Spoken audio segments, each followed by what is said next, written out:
this is coming from a friend of the family and teach you to be a man. I can only share with you what my expectations of a man is, and that's it. As far as that's all that she can do. She can't guide and build him as a man. She can just share with him what the expectations of a man is be. So that don't. I mean, the father being that the woman still is just as responsible too for giving him some type of guidance. A male child. That's to. This is the things that should or be done by a male, by a man. Well said. Get Well ready said. for I think. I Ain't Your Yeah. And you know what? Man. And that's a This is the good podcast place that offers right healing, here as we insight, talk and about divinity, manhood discussing and to reviewing everything others are go afraid ahead. to You know, talk about. this It's brother all about that what is I right brought to the for space, us. I ain't your new you know, black. brother I Elton ain't Thomas. your old black. I ain't I your mean, just future a black. good guy. America. And you ever get a chance to ain't hang your around him, black. then And you know, now, you'll you know how you just get around some brothers and you just like, man, this is a great guy right here. You know what I mean? I mean, you know what I'm talking about, right? I mean, Yeah, y'all I do. brothers know. I do. You Yeah, know, yeah, I do. I knew you talking you about. know, hashtag no homo. But you know, you get around a brother, like, man, this dude is cool. Like, I want to be around this person. You know what I mean? Like, they're good people, just good spirited, humble, and this brother's a veteran as well. So he served this country, and you know, right now he is a triathlete, doing the Ironman competitions. And you know, with the Ironman competitions, you have to fundraise, and you have to fundraise what you pledge. And he pledged 2,000. Right now, we're at about $600. The 17th of August is the big day, and so he'll be running some miles. He'll be bicycling some miles and swimming across the Ohio River, Mm. which is, I think, about a mile. That is the triathlon, and I'm gonna let him talk more about it because he's part of the less than 1% of melanated folk that are actually in this space. And it's crazy because when you really look at it, this is like, you know, if you know Kentucky, you know Kentucky Derby. And Right. this is like the Derby of sports in a sense, of triathlons. It's like a derby. They do events all the way leading up to it, just like Derby. And then down on 4th Street on the 17th, it's gonna be packed, people hanging out, tailgating, and all type of stuff, just like a big Derby situation. So I want to bring none other than my brother from another mother, who has now has me in the gym at 5 a.m. in the morning and wearing me the hell out. My legs feel like noodles and all of that good stuff. My brother Elton Thomas. You there, sir? What's going on, everybody? Y'all hear me okay? Yeah, we hear you. Sound like you got a little water though. Yeah. You, Oh, that's all Little cool, man. little Let me see static. if I can got some static here. Let me take off these. oh, Let me see. if you trying to speak to your through your plug there, that it doesn't work very good. You got to yeah. A lot of people try to do that. Everybody hear me now? Yes, you sound a little bit much better. That's much better. Yeah, a little bit better. Uh, yeah, I Okay. think we. Okay, yeah. It's good. Let's see if we can make it work. Okay, too easy, man. Everybody, welcome to the group, man. My name's Elton, man. Thank you, Joe, for bringing me on. It's an honor to get a chance to sit down and talk with some brothers, man, and talk about the Ironman. This is my second one. I've been in this space for about. I've been in the track and field space about 30 years.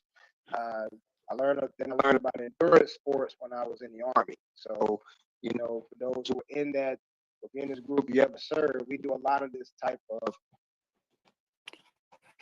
Are you in a basement? Yeah, you're this. It's chopping up real bad Are in are you you in a right now. basement? It make it seem like you sound like you down got too many walls around you, man. Is it Yeah, you go? you you cut out, Elton. We can't hear you at this moment. I got you. Hold on here, man. You hear me okay now?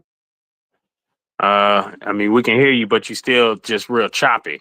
I don't know if you up too high or too My low. phone here. I don't know.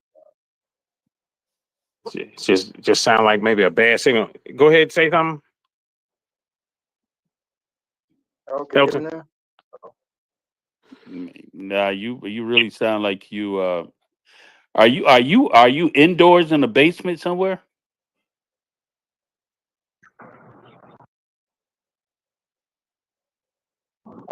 Hello. Yeah, there you Yes, go. sir. Hello. That's better. Hello. Uh, Go ahead and talk. We yeah, can't yeah. tell. Go ahead. Go ahead. We'll see. Okay. Oh yeah, I'm in my apartment, so and I'm talking from my phone. And yeah, but like I said, I've been doing Ironman for a while. It's an honor to be here. I am. We have to fundraise. It's a big endurance race. It's going to be about 3,000 athletes going to be here come August the 17th to try to qualify for the championships in Hawaii. Mm. So this is serious business then.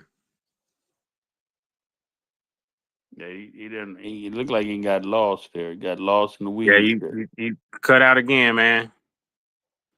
Can't hear. I tell you what. Why don't you X out and come back in and see if hello. Yeah, let me do that. Let me X out. Yeah, try X out and come back in and see if that clears anything up. Maybe even restart the phone and see if that helps. I don't know whether you got your Wi-Fi on or off or vice versa, but yeah, try that and come back in. We'll be waiting for you. All right, go ahead. Hey, hey, yeah. No, I was going to ask. Did y'all see what's going on in the little bit of this craziness is going on with the they going after Obama, but it looked like they're trying to make it official. Something they just went ahead and created a grand jury. They trying to take this thing. I thought, They getting serious with it. yeah, I'm thinking they're getting a little serious here, man. I mean, I thought they were just gonna be clowning and everything, but it looked like they trying to they trying to go in. I mean, it's going to be all the people who's not covered under the pardon and everything. I mean, Obama going to be okay. He's going to be whatever happened. He's going to be good. But a lot of other people they not covered. Hey, the brother's back. You back, Ethan? Elton. Elton, yeah, Elton, yeah.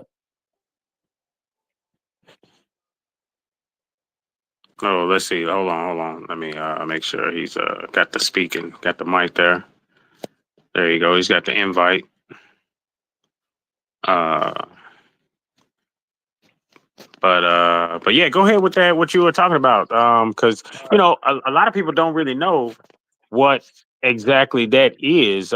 What is it that they're even coming after when they talk about Obama? Because all you hearing is rhetoric about treason and this, that, and the other. But the Dems control the media, so you don't hear much about it on Well, mainstream.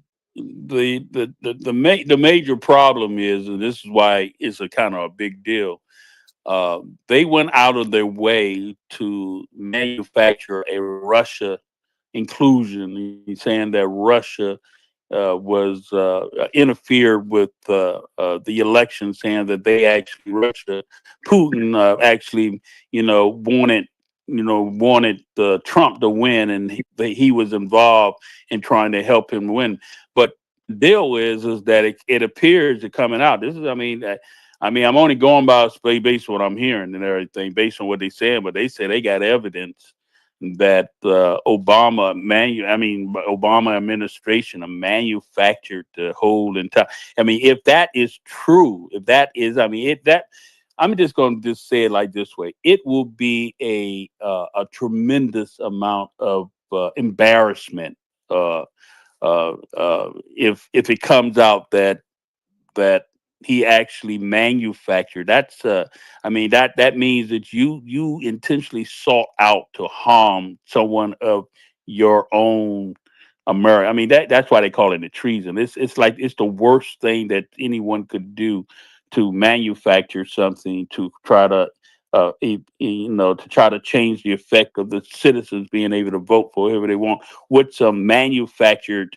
And the thing is that I remember hearing, because I remember hearing senior non-commissioned officers and officers in saying, and when you have military say that, I'm sure my man who was military can agree with it. When you hear military people say when Obama was in that we're going to allow him to fall on his sword, that ain't good.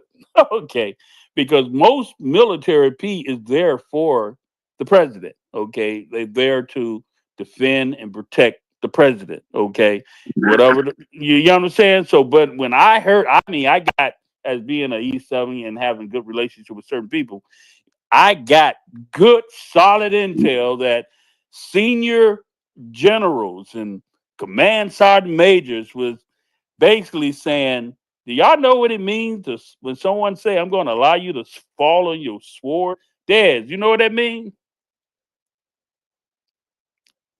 You know what that means, Carl? Yeah, I do, and I think Obama, I think Hillary was also involved, and I think they were counting on Democrats being in office for the next 10 to 12 years. They wasn't counting on Trump effect to go to do what it did. So therefore, he don't have the cover that he thought he was going to have. Wow. Wow. So, I mean, obviously that is some serious, ish nizzle.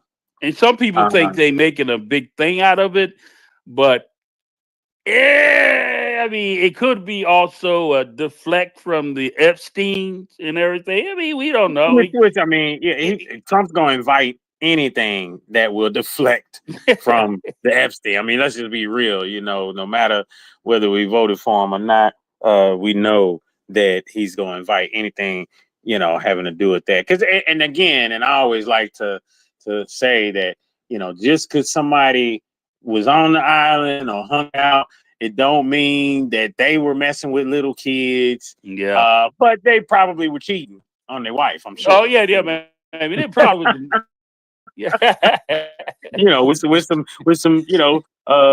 they could have been of age women, but they I'm pretty sure, they were cheating at the very least.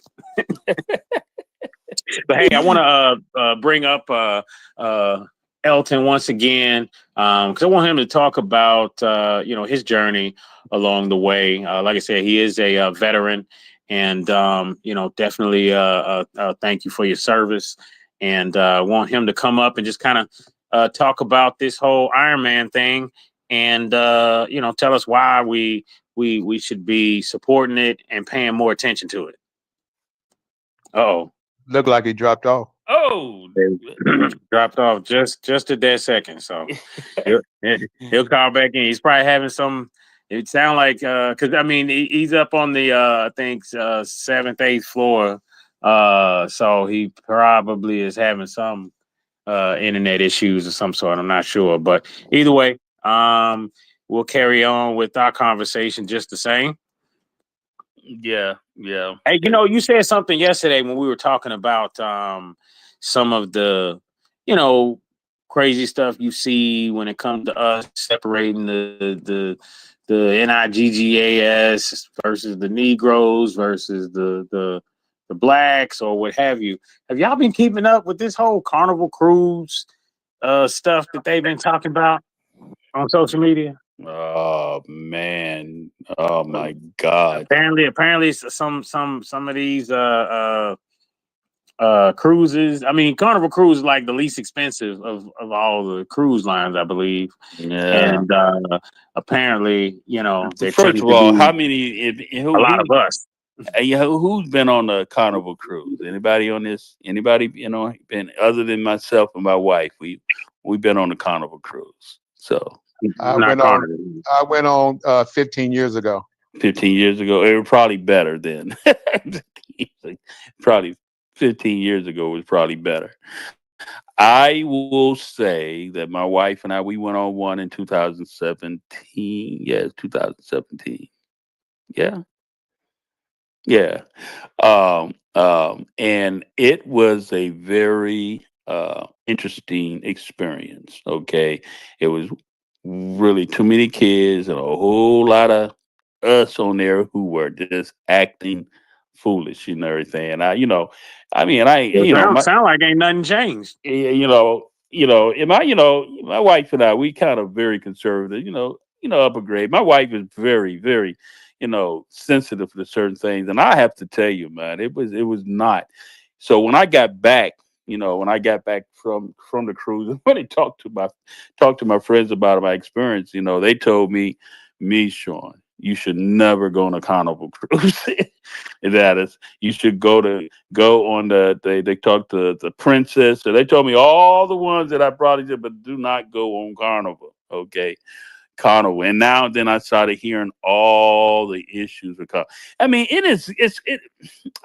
when you don't want to be critical of us, but sometimes, I call it BS. I don't call it bull crap. I call it black shit. We contribute to some of our nonsense. I mean, I hate to. I mean, trying to be nice, but it's not even. I mean, these people fighting and doing. I mean, they're just doing all type of crazy stuff and everything that just don't look good. That's what you're talking about. Yeah, I went in 2010, and it was very few of us back then. Mm. But recently, my son, he travels a lot, and he say, "Dad, do not go on Carnival Cruise." And Mm. like you said, he names out Royal Caribbean. He Yeah. names off the other ones that he want his dad to go on, but he said, "Do not go on Carnival Cruises no more." Yeah, yeah, that's sad. It's sad. I'm about to clown you. I got to clown. It's almost as bad as Here we are at the what they call the Emmy Award, and okay, with the man and everything, and we slapped someone when we couldn't be invited. We wasn't once invited to the Thursday. Now we sitting in front rows and everything, and we act the fool at the. The only reason I'm bringing that up because I remember when the slap went across. Okay, I'm still working at the hospital. They say, all you got to do is sit in the company of white folks and everything. you could hear, the overtone like, my God, nothing like that ever happened before. What's going on? You know what I'm talking about. Like, oh, He talking about the same type of response that would be given if they said that a tall 6'1" black man touched them or tapped them. yeah, say what? Yeah, say tight. Yeah, say tight. Yeah, yeah. Say response. Oh my God, terroristic threatening. He touched me. he, he touched me. Yeah, right. Yeah. That. Yeah. You get the feel. You get the feel. Right. You know what I'm talking about. But it's crazy out there when you think about all the craziness that's going on in our society and everything. And all we have to do is just handle our business and do what we need to do sometime. And But we seem to struggle. that's the part that looks like when we talk about everybody can't go. That's the part right there. Oh, That's the part. Everybody can't go because you just not gonna get. I mean, it's almost like we're too far gone to save some people. Like, there was too much of a gap. Jim Crow did a great job. Uh, um, the Are government. you throwing up your hands, brother? Are you saying I'm not. I'm just saying. It just seems like you just got to work with those that's gonna work with you because everybody can't go. We too far gone in the wrong direction to go back and scoop the whole collective community, however you want to put it. We're too far gone. It's just I mean, y'all don't. Carl, come on now. I know you. You No, know what I no, mean? no, no, no, no, Come no, on, talk to no, me, Carl. Talk no, to me. no, Talk to me. no, You no, getting off that train, car? You ain't going there, right? no, no, no, no. In my day, we had a vanguard for our community. Gotcha. We had people that shamed people who misrepresented us as a whole. Mm. Absolutely. I am not going to give up on my people. I'm not saying give up. Not by any means. I believe we have to get that vanguard back in place. For example, if Carnival is saying that they're going to make some rules and some standards to go by, our vanguard should have been at the table To to to co- correct that, right. to negotiate to What that look like? negotiate yes, negotiate it and then come out and say, okay, this is what we have discussed and this is how we're going to move forward with our community. Absolutely. Does that make sense? Right, right, Absolutely. right, right, right. Agreed. That So way, would that that way, be the same thing in delineation that I came to these spaces that I'm hearing now, delineation? I have to admit that, coming here, I never even heard about delineation until I came to the X space, and a lot of the young people were talking about they're delineating, okay, between us and everyone else and everything.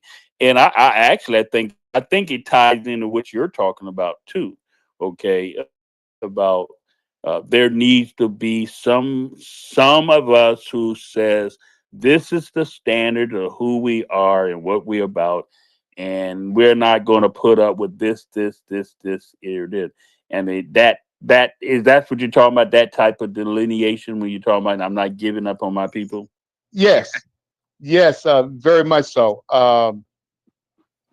I appreciate a lot of people who started the ADOS, the FBAs. I appreciate their attempt to delineate our people, although it is still race based, Yeah, it's still Mm. race and based. it's still Mm. going to conflate others with that group, that delineation.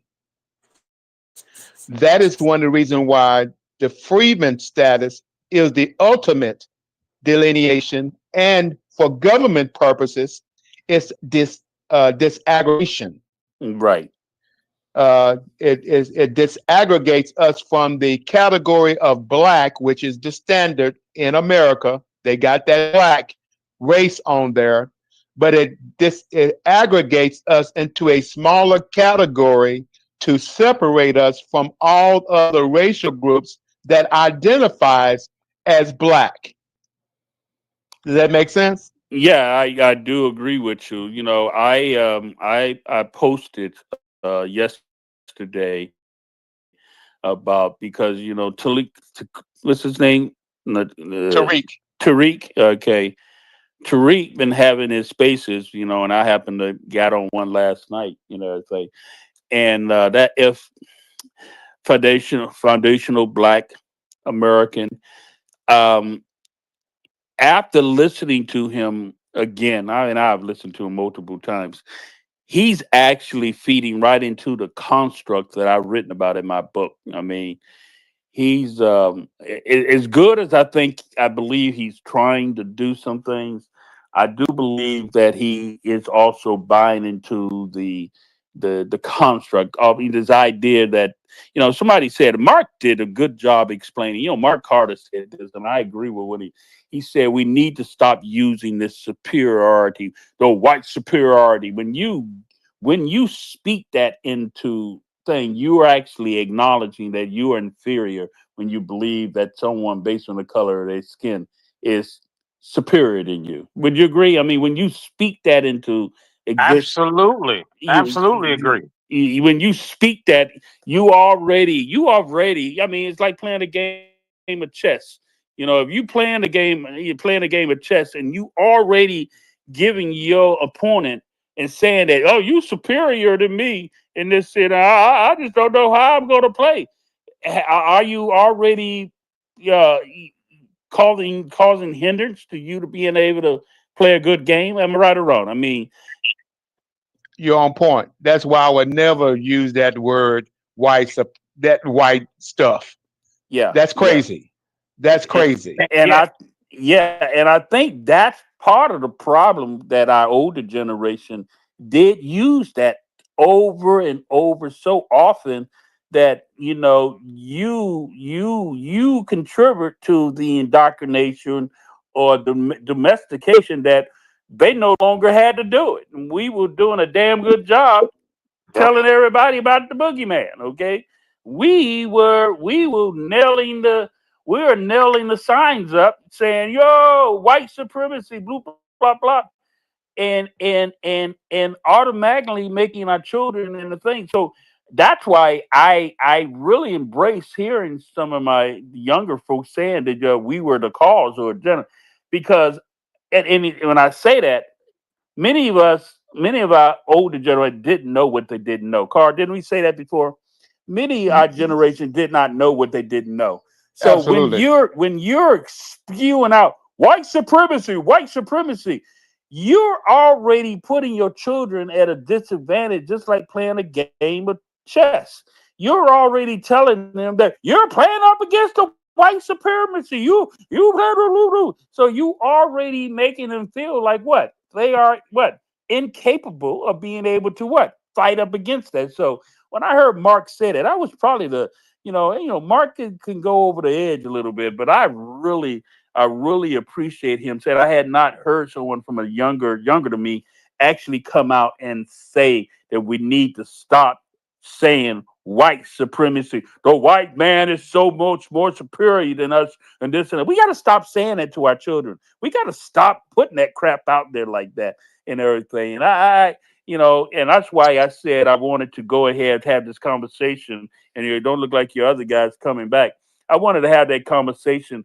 It is foundational Black Americans, are they hurting us or helping us? I'm just to throw that out. I see Negro back and everything. I mean, this is out of curiosity. Let me say this before the Negro make his stance because I know he's going to. Well, I know where he's going to go. Hit. Anyway, anything that has to deal with race, we are falling into the Marxist ideology, the construct. the construct, the color construct, and we're lumping ourselves in with communistic ideology. It's no longer conservative. It's no longer capitalism. It's going into the race construct, the bourgeoisie and the proletariat over in Europe, and we have the race construct over in America.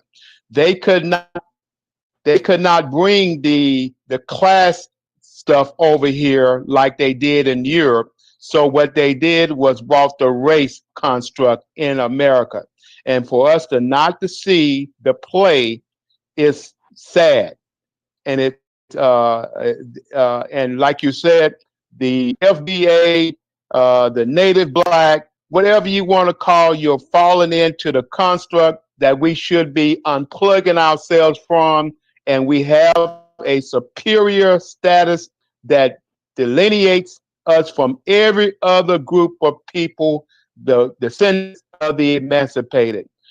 That includes Negroes, blacks, colors, and mulattoes under that particular status. Sooner or later, that race construct, that color construct is going to be dismantled regardless anyway.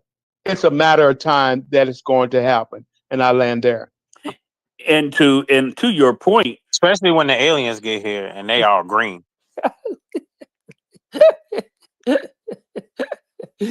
but to your point, do you notice that you don't hear anything about the yellow, red, anything? The only thing still holding is They black and they they white. stay low key. They busy making money, But man. you don't, yeah, but you don't even hear anything about it. You don't hear that color the yellow man, the red man, the red man. You don't hear any of that anymore. And I think because they delineated that off the table. Go And ahead, when they Negro. complain, they get what they want. Yeah. Washington Redskins. Yeah. Go ahead, Negro. All right. Where you been? What happened to you? I had to take a important phone call. So Yeah, go that ahead. happened. So yeah, you should have came to my space that I sent you in regards to the commenting of white supremacy about the American first. It's amazing how JD Vance is out here caping for Russian immigrants instead of Black American people if it's American first. But y'all don't think it's no white supremacy and global white supremacy and racism, no. But these guys were signed with immigrants while they smack a black man and call him the N-word in Cincinnati. That was the premise of my space. And yeah, Mark showed up and he got that spanking in regards to talking about the education of white supremacy. And you kind of understand exactly where I'm coming from when I'm having these talking points. And I see that y'all didn't show up either, but y'all want to go into a platform that y'all can control. So I can see that too. Y'all did get the invite. Y'all did get the invite now. Why do you do that, bro? Why do you do that, bro? I don't even. I mean, maybe we didn't see it. I don't know. I would have went, man. I wouldn't. It was a pretty decent space. I know Yeah, you got but the notification. brother, I don't even. To be honest with you, I didn't even see your colors in a while. I'm like, where you been? I didn't even see it. So yeah, maybe I didn't get that invite, bro. But don't come in here blasting me like that, bro. Come on, man. Show me some. Come on, man. Yeah, I would have been there. Okay. That was a couple days ago. We'll keep it in the past. So the thing that I have up in the purple pill is 3 questions that I had that was based off of what Mark Carter was talking about. Who stands to benefit by saying if there is no white supremacy? To the people who say that there is no white supremacy, do they fall into certain categories? And who stand to benefit by saying that there is no white supremacy? And do Negro Black Americans benefit from calling out from white supremacy? See, those are the 3 premises that I was coming from and the questions that I had that Google AI actually went into detail about. And I can even support with the books that I have on my bookshelf on why we should be calling out white supremacies, the benefits of doing that for the betterment, not just for ourselves, for mankind, right? So these are some of the things that I was talking about. And when you have people that are complicit to the establishment and saying that there is no white supremacy completely, they're only benefiting white people. They're only benefiting the people that they're saying that they're in opposition against. And then you can also look at it, this is a political maneuver that they want to align themselves to a party instead of them aligning to agenda of their own people. See, it should be a Black American agenda or a Negro American agenda. America's in that agenda. So we don't need to be worried about any other demographic but the interests of us on this soil. And that's my problem with the American first ideology. That's my problem with people who don't want to acknowledge white supremacy and think that we're quote unquote superior. Show me the bombs that we have. Show me the atom bomb codes that we have access to. See, all these other nations, they got access to these things and these weapons. We don't. That's what makes us, unfortunately, not in a superior position. The goal is not to make us weak and docile. The goal is to say, this is a standard that we need to get to. That's where I think that you guys have really bumped off the wagon with. And when y'all say that there's no white supremacists. No, we're not saying that there's no white supremacists. We're saying the use of the word, the term, the label. It's not, you're conflating 2 different issues, sir. But anyway, the American first ideology, like you stated, it's only good since white people are the dominant society. That's the American first ideology, and I'm against that particular ideology, especially when a Russian can come over here and slap an American, and white people who identify as white want to side with the Russian versus the American, regardless of what color the American is. So don't conflate the 2 issues, because I don't like the use of the word white supremacy, that word that you say, that I don't believe that there are some people that feel like they are superior than other people in America. That's conflating 2 different issues. Okay, no. It's not conflating anything. It's more or less highlighting a behavior, right? And a pattern that I'm observing. If people were, especially these black quote unquote conservatives, I'm not with the labels. I'm for our interests. I don't care if I have to get it from the conservative side of the bench or the liberal side of the bench. All I care is about our agenda. There's a difference. And the thing that I observe here when it comes to this, you have people that have, like Mark Carter's of the world, unfortunately, who has spent the better time of distracting ourselves to take on the American first ideology, their interests, their agendas, instead of pushing our own. And I'll even double down. They had an opportunity to call out J.D. Vance in the American first crowd. They're not going to do that. They're not going to do that because they believe that there ain't no white supremacy and that we shouldn't call that out. And that's the problem. There are many black conservatives that I know that are calling the American First category out. Yeah, yeah. Many no. of What I us mean by that are calling here. it, what I mean by calling it out, sir, is meaning asking for J.D. Vance to be removed because he's not protecting Negro Black American citizens. That's the first thing. Get him out off the bench. Get him off the VD or being a vice president spot. He's signed with the enemies that our people fought in World War I and World War II. All right, he's signed with them, and people don't look at that as not a national security threat. People don't look at this man, this Russian man came over here, assaulted a black person, and caused a riot that could have destabilized the nation. But y'all don't look at it from the levels of national security. Destabilize the nation? That riot? Wait. The way that they were talking. No, you're laughing about it. I'm being dead serious. That was a riot proportion situation. That was that was quote unquote pandemonium compared to the vice president and what's that other Elon Musk and what they were saying. So can we be honest about that? And they How said many that people were involved in that? I think it was a total of like 20, 30 people in downtown Cincinnati. Yeah, it was And a lot of heads. disrupt the nation. Okay. No, but I'd say that it disrupted that area, which gave national attention and world attention because people in Russia was paying attention to what was going on because it was put on social media. See, you're trying to minimize the situation. You're trying to minimize it, and it's much more bigger than you think, and that's the problem. It's gonna be as big as you make it. It's only maximized because of social media. Yeah. No. It's maximized because we're not handling it right as a nation. You have leadership who's picking race. They're picking the color of somebody's skin over the citizenship and the people who pay taxes in this nation. So let's dive into this a little bit. Okay. So what is because let's use that as an example of what you're saying. All right. So has the Russian guy been brought up on any charges or have been arrested? They arrest him, but he should have been held in ICE and detainment. We don't know if this guy is what they call them RBG, what they call them Russian spies or whatever. KGB. You know what I'm talking about. We don't know what was his purpose here. We're complaining about the Asian Chinese spy balloons. I look like that Russian was a damn spy balloon. Like, can we be honest? So the other people that and they did bring up the other, they did identify about 3 or 4 other people that was involved. Am I right? Yes, it was 3 or 4, and he was complaining about, well, you can't hit a white woman, a middle-aged white woman. How many times a white cop done beat up a black woman upside her head? So I don't want to hear what this white man had to say that's a vice president about this nonsense. This is why he need to be removed and specifically removed by black conservatives. But, they ain't got the heart and soul to do that because they ain't with the Negro American agenda. They ain't with that type of funk. They ain't with that type of band. Yeah.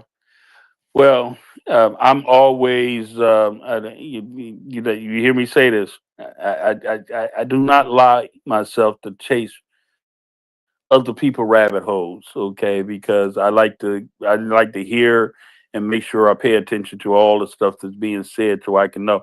It's kind of the same thing. A lot of people don't know what happened with the Breonna Taylor thing. A lot of people ran with that, not knowing that there were many factors to the Breonna Taylor story here in Louisville, Kentucky.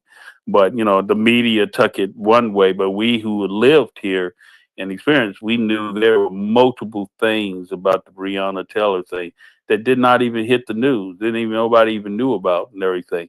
So I got to a point now. I just do not allow myself to get caught up on chasing rabbit holes without me really need to understand what's the whole scenario. And there's a and that's another thing about our media and about our country and everything. You know, man, people get triggered. Okay, and then this I'm gonna go even deeper than that. Culturally, we get triggered. Okay, Man, sometimes we're a very passionate people to begin with, yeah, off off the top. But off the yes, top, off the when it top. comes to It certain things, the media, and I think that that's known information that is known among information. I'm a among military those, guy. I'm telling you now, that is military ops. When and so they it's done on purpose. see, there's military ops as a person who have worked, been in who a person who has secret clearance and was at what we call a PONT, planning and operation and training at my level, and I have been at those type of meetings. I'm talking about this not Boy Scouts, I'm talking about real planning, operation, and trainings of military special ops. Yet these men, and especially I'm not part of special, but these meetings occur.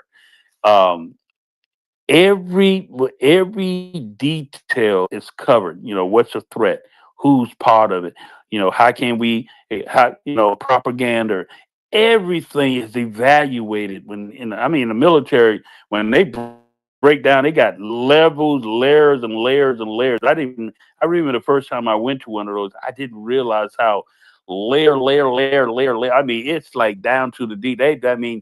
Basically they know you got snot in your nose and everything. You because based on this, that here, it's not supposed to be running down. I'm exaggerating, but I'm just talking about the details of crap and everything. So you do not think culturally that we have been what uh, uh, uh, uh, they say scouted. You know, you know, we know how we operate and how we move and everything. Yeah. I'm just I'm just learn how to let things flow a little bit so I get the rest of the story. Go ahead, Negro. So you know that one group who is a dominant society, who is a part of the military, who is a part of the government, they have a high concentration of power, who have more of a superior advantage over the other ethnic groups here in America. But you don't see that that's not a form of supremacy. Let me, No, I you see. even acknowledge that. No, No, you no, even acknowledge that now. no, So we got no. to be really frank. But see, when I you didn't hear what I said. There is a dominant. Matter of fact, it was the Black Panthers when I was 18 years old. When they asked me, and I've never forgotten it because the first time I heard someone that looked like me say the dominant society, you would think that I heard it. I heard it from the Black Panthers, okay, and they said to me, they said, "Do you know why we created the Black Panthers?" Okay, and I didn't really understand. They broke it down to me. I'm trying to paraphrase. They said we created the Black Panthers because we needed it's called they use the jungle. It's like being in the jungle, okay? You have the lion who has their own perimeter. So they were saying the dominant majority is the white people. They have control of the jungle of America. So we had to create our perimeter. Okay. We had to create our perimeter. And what we did is we created our perimeter. But unfortunately, what we discovered is that the dominant society would not back us through the laws and through the government. They would. So when we took up arms against the dominant society, they had the means and the ability to strike us down to the point that they gave us options. We either go to jail based on whatever trumped up shit they put on us or join the military. That was their option. I remember those guys telling me that was their options. Their options was you either, so when you say when you saying white supremacy, I realize that it is a dominant society. And this is what the brother said.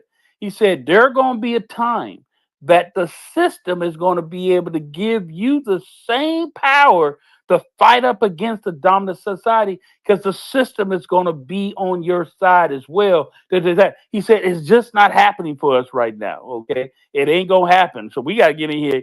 We got to take our family, got to do what we got to do. There's going to be a time. I'm believing I'm seeing those times. Okay. I'm seeing those times. And it got to come through our men. It's not going to come through our women. It got to come through our men.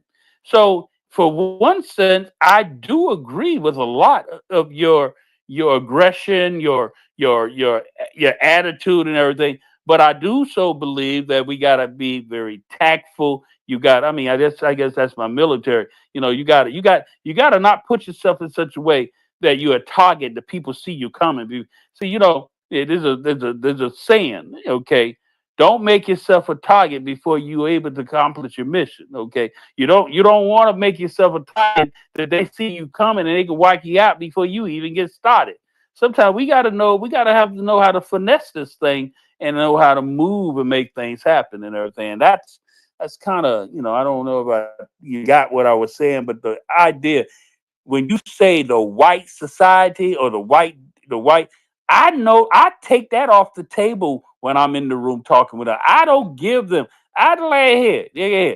Is there a dominant demographics of people who control the thing? Yeah, but I don't say they're the white people. Okay, yeah, I say the dominant demographic because I found out here in Louisville, Kentucky, there's a dominant majority of people who look like. Am I right, Joe? There's a dominant people who look like us in here who's running shit. Okay, and they interested in keeping shit the same way, and they look like us. Okay, they look like us, and they kissing up to the dominant majority of people who keeps them in power. So I no longer look at the dominant side of totally all being white people. No, I say it's a dominant. There's a dominant demographics of people who's running things, and one group I like to call them the Jews. I definitely know I'm gonna call them out. Okay, they definitely behind the thing, but white America is not in white America is not in much control as you think they are. And I learned that majority of white America can't do anything without us who look like us give them the permission to do. Did you know that? Majority of the stuff that white America is doing to us is given by the permission of people who look like us, who's in power, giving them the permission to do it because they're getting Obama. paid. Obama. Obama. But anyway, go ahead, Negro. All right, I posted up two things because I heard Mr. Carl talking about this Karl Marx theory and yada yada yada. So when you're using dominant society and all that, I have it in the purple pill. That is Marxism type of theories. I just want to throw that out there. When you use the term white supremacy, that is more of a nationalistic, American and nationalistic perspective and or narrative. So I just want to throw that out there for educational purposes only. And I do have a Google AI search to justify and to back and to support where I'm coming from.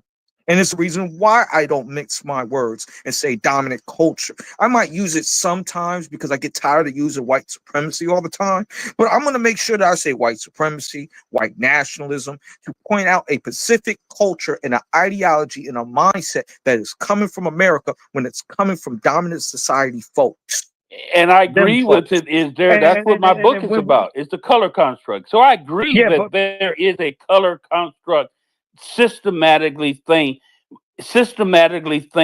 that is intentionally to make you see and look at the boogeyman, Mhm. to make you feel and see that the white man boogeyman is your only, and there's people operating behind that ain't white. Okay, they And all they ain't. gotta do is All they put got it to out do is there. put the white And boogeyman up in, as a and man you thinketh, trigger. so shall he be. Yeah, you triggered and you run. But you got people who already know They don't work that damn system of the color construct so well that all they got to do is trigger you with the white man, the white thing, and you gone. You gone. You gone. You done ran off all that and done what you think. And they just go on by their business. Say, yep, we got one. Yep, they gone. And everything. Yeah. So I hear you, bro. Years later, and they ain't got to do nothing else Yeah. They because got we to done, we done yeah, ran with it. he took that Okay, bait. so He took that bait and ran with it. But woo, see, the thing is, like, I even look at terms like Drake the Mania, where Negro people were running off the plantation against white folks, and they considered them people crazy. See, the craziest thing about white supremacy in the dominant culture is to make it seem like when you're advocating for your rights, advocating for your self-preservation, that you're the crazy one, that you're the people that need to be locked up in jail, that you're the people that need to be shot up, murdered, and killed. This is why the Black Panthers were exterminated. Like, this is stuff that my mentor has sat back and told me when I was working underneath him when I was younger, right?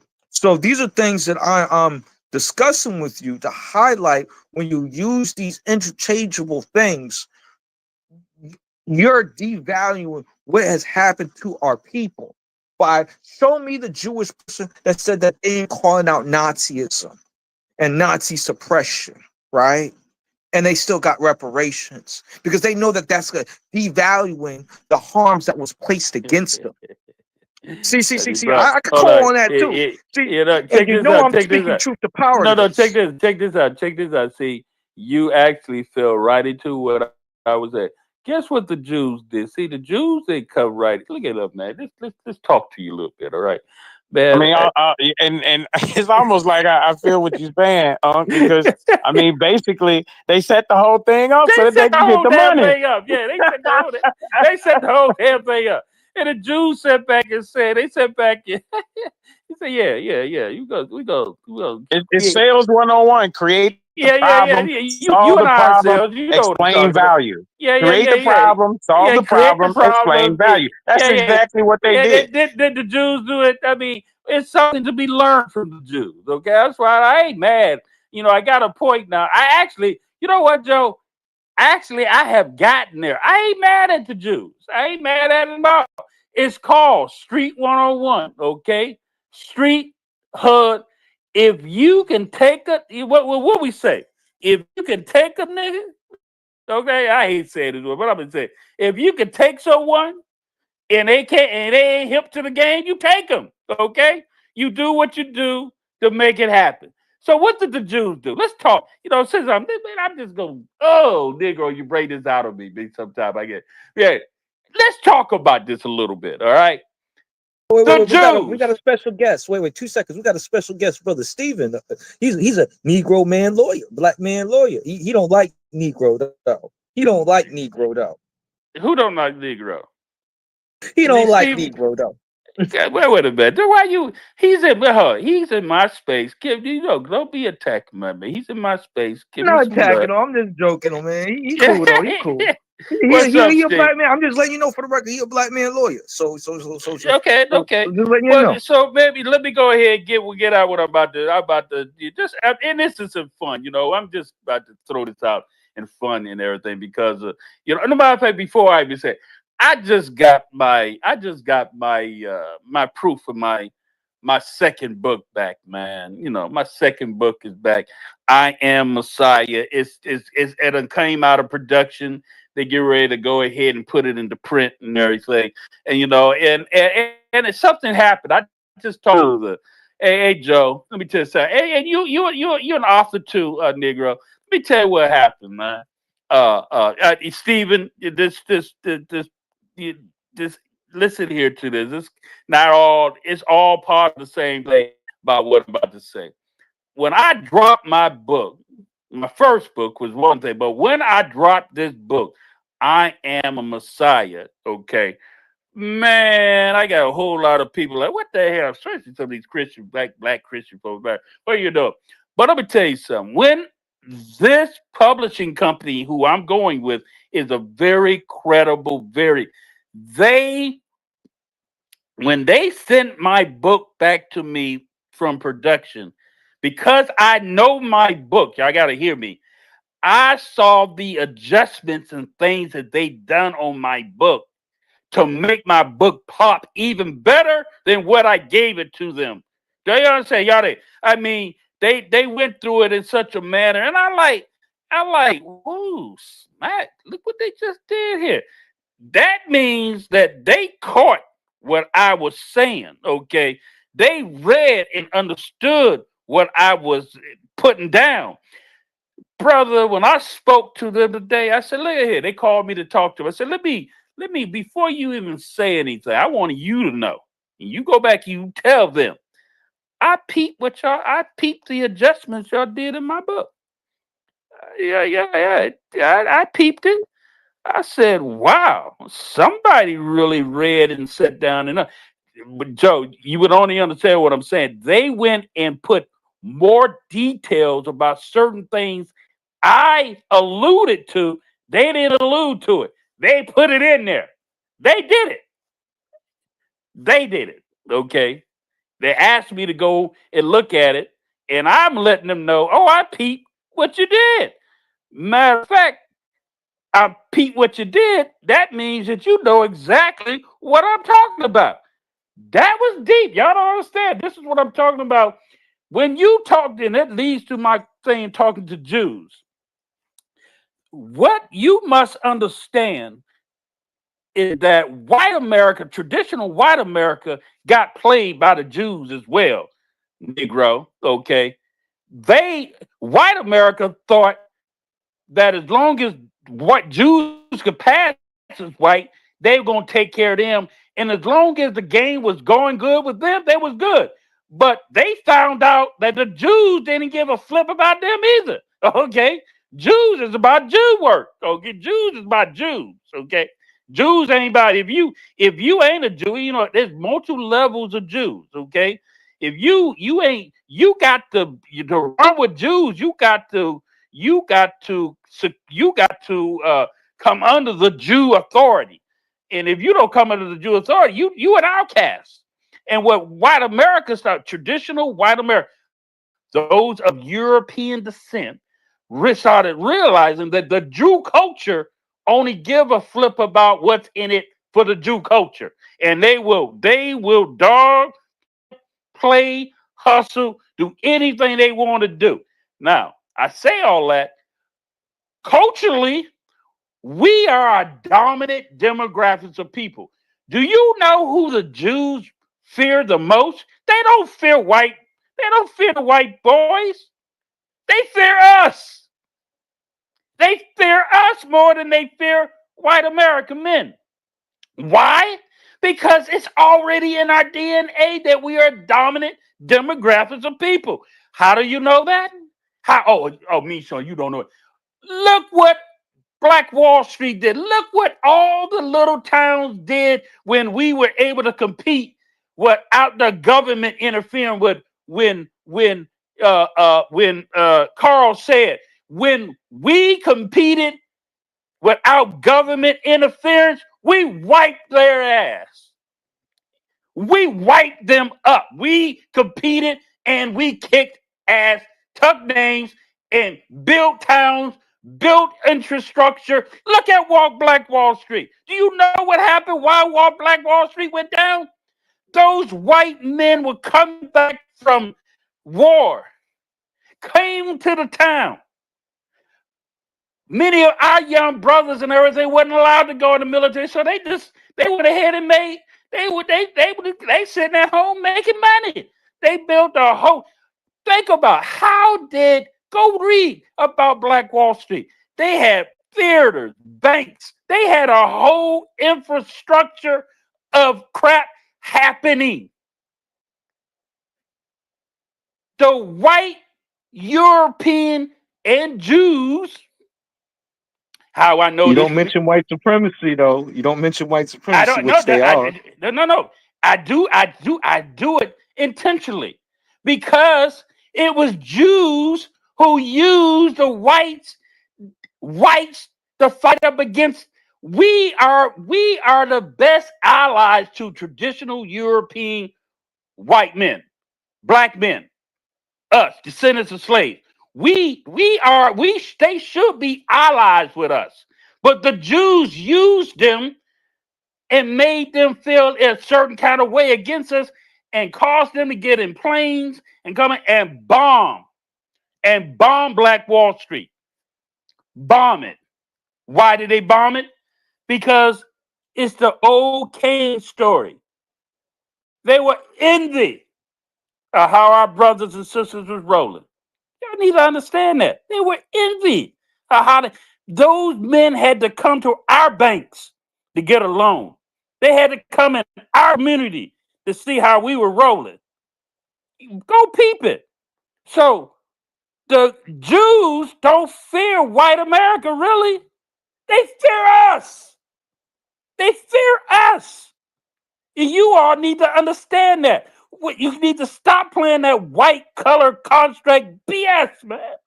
The Jews is playing us against the color construct to keep us docile and fury and fighting against one another. That's why I don't like using whites. There ain't no goddamn white supremacy. As long as you it's only white supremacy between your head, between your two ears, if you keep telling yourself that. When I worked in the operating room, I why I got fired. I got fired because I was a bad mother, shut your mouth. I was a dominant surgical scrub tech. The doctors feared me. The nurses feared. Why did they fear me? Because I knew how to stand toe to toe and talk my shit. Because why? They paid me to be in the operating room, to be a surgical technician. I had on my jacket. I knew how bad I was. I even had on my jacket, surgical technologist extraordinaire. He said, MeShorn, I can't believe you put that on your jacket. You surgical tech extraordinaire. I knew how bad I was. I knew how good I was. And when those white females had the opportunity after my supervisor retired, I got fired 6 months later.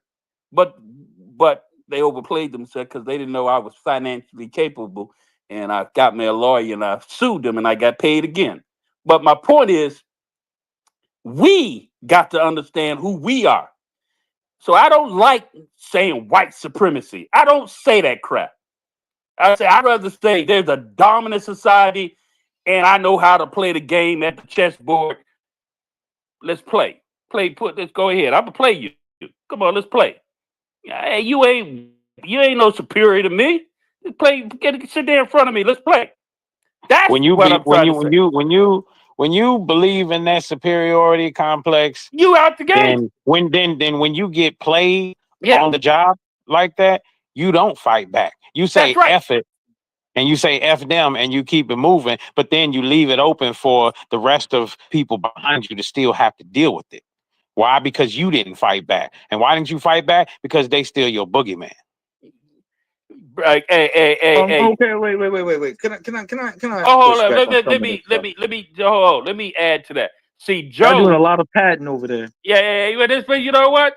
This is our show, so let us pad it. Okay. Joe knows how I roll. Okay. So Joe knows what Joe just said is some truth. When I went on a talk show with older brothers, they was 70, 80-year-old brothers, and told them I got fired from the hospital because they're going to accuse me of touching a white woman and everything, and they lied on me. This is what the older brothers told me. I told you this, Joe. Piss me to HELL. Brother MeShorn, you should have known better than to touch that white woman. How do you go in the operating room talking to white people the way you talk to white people? It was just a matter of time you was going to get fired, and you got fired. So what happened to you is because of what you did. Man, I went to HE. I said, what the hell you talking? This was before you won the case. Yeah, this is before I won the case. Yeah, this is before. I said, what the hell you talking? This ain't no 16, 17, 18. They lying on me. Yeah, they still remember when they was called boys. Yeah, they still remember when they were called boys. I said they lied on me. Me, sure you should. What are you talking about? I said, hold up. I'm a professional, and that person a professional. They wanted me to say I touched. I said I tapped her on the shoulder and got her attention because we're two professional colleagues sitting in the middle of the hallway talking about what we're talking about. And just because this Karen goes and run out and get everybody to say and call me a terroristic person and say I'm threatening, hey, they thought they could lie and they're going to get away with it. That's right. See, Negro, But you know why they thought that? Because they had always already do. done it so many other times before. Exactly. They had already done it so many times. They had people. And so many people bow down to it and allow because that the to happen. white man's superiority. They fired me, and it was meant for me to be fired. Oh, I was only trying to stand up for myself. With the white man, he fired me and went on and took their little money, went on. But see, I didn't see them as white superiority. I never looked at them that way. You just interfere with my means of making income. You just mess with my ability to take care of my family. You just interfered and lied on my damn name. No matter what color you are. And I don't give a flip for what color you are. You just lied on my money and interfered with me. I'm making over $37 an hour in this joint, and you gonna run a lie on me and lie on my name? And some people should have thought I should have said, hey, the white supremacy, that's what they do. I should just take my money. I should just take me being fired and go home and go home to my wife. No, I didn't do that. My wife, look at here. My wife said in 5 years, I'm not the same man. I went to HELL. Joe, you was around. Did I go off? I fought that thing like a grown ass man. It's a difference in when you don't buy into the superiority complex, whether you gonna take that first 10 grand or that first 20 grand that they gonna offer you. Yeah, they try to offer me that. The highest they got was 50,000, trying to offer me 50. I'm like, hey, dude, my wife and I make over 6 figures. You better. Who you think you're talking to? No, if you can offer me 50,000, look at here. That means I'm going for a whole lot more. See, my money. See, I'll let you go with this. Negro, I dropped 10. I can tell you my business. Look here. I dropped 10,000 out of my funds to get the payoff that I got. How many of us got 10,000? See, when many of us operate from an inferior, broke position, then you can say, oh, the white man is more superior than you. Who they would say. You can operate from that. But when you got capital and you're intelligent and you're confident about who you are, see, they thought they can outlast me. That's what they was trying to do. They were trying to outlast me. When black people, but when they realized that I had paper, I had the means enough to fight them. You ain't gonna lie on my damn name. You got me twisted. And that's why I titled my book, I'm Not So Black America.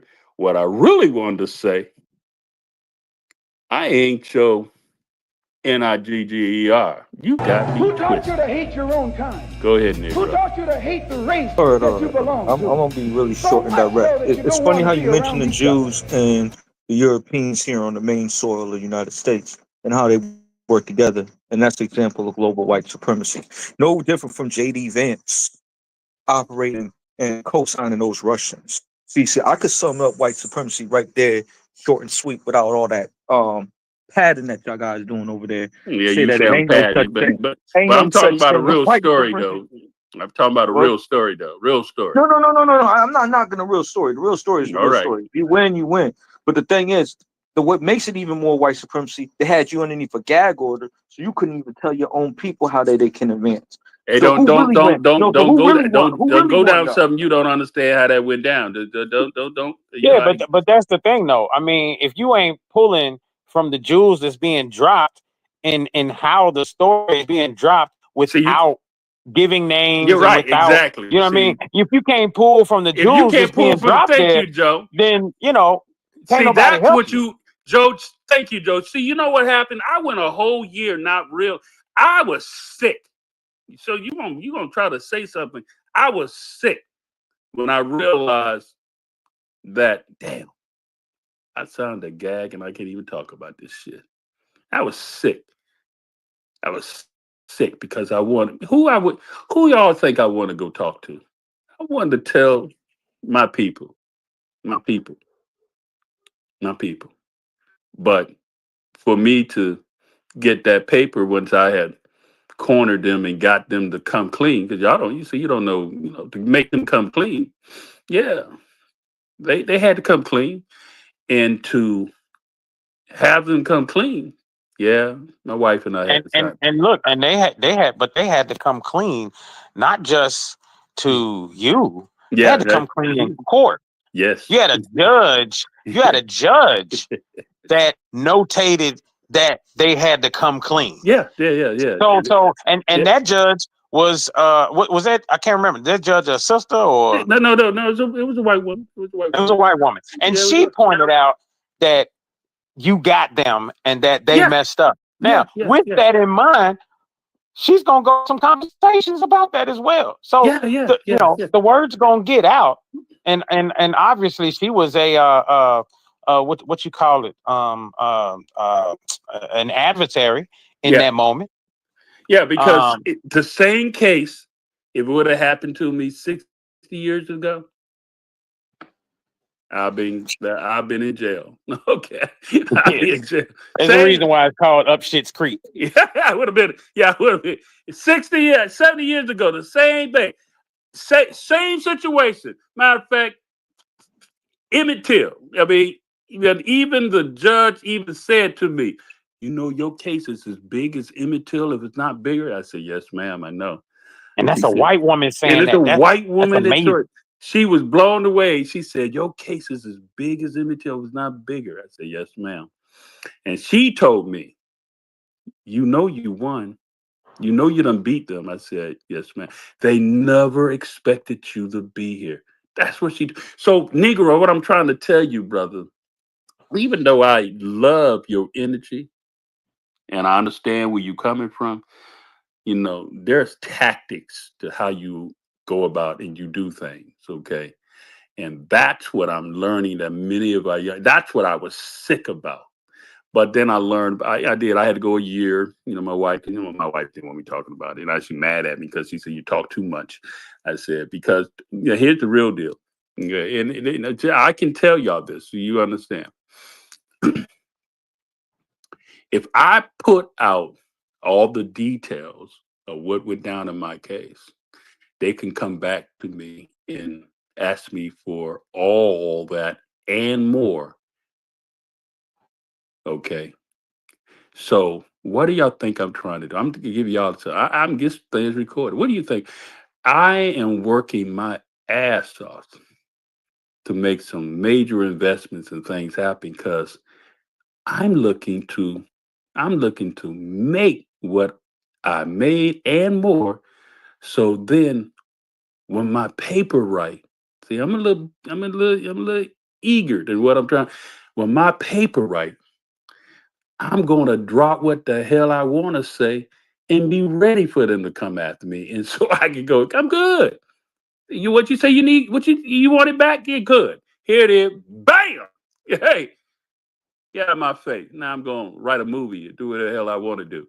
See, there's reasons why I'm doing what I'm doing now. I have major intentions of what I'm doing. So, yeah, I'm gagged, but I'm not gagged as much as I want to because I'm doing something I want to do. Go ahead, Negro.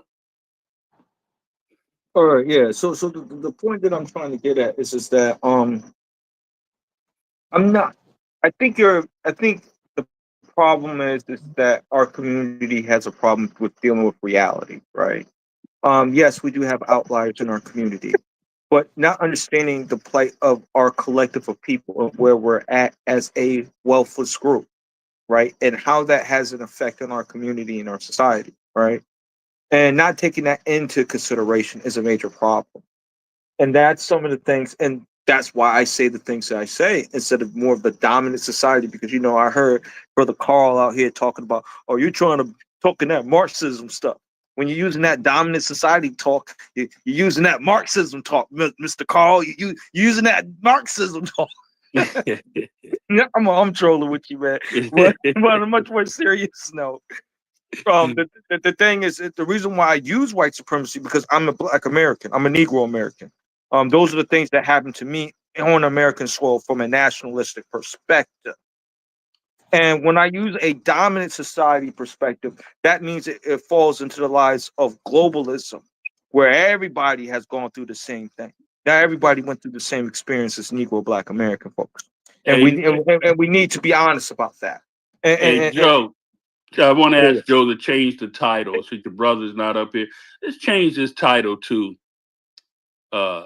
change the title to. Let me try. I'm trying to get this right. Change the title to, are you defeated when you identify that there is a white supremacy? When you give, I'm trying to read.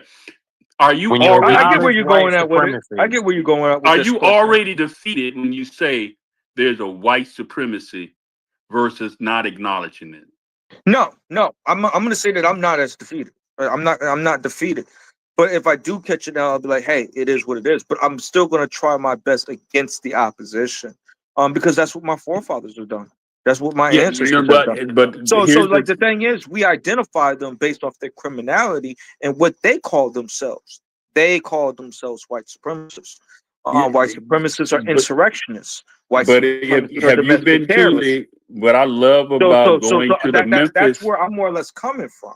Yeah, I went to the Memphis Museum. My wife and I went to the Memphis Museum.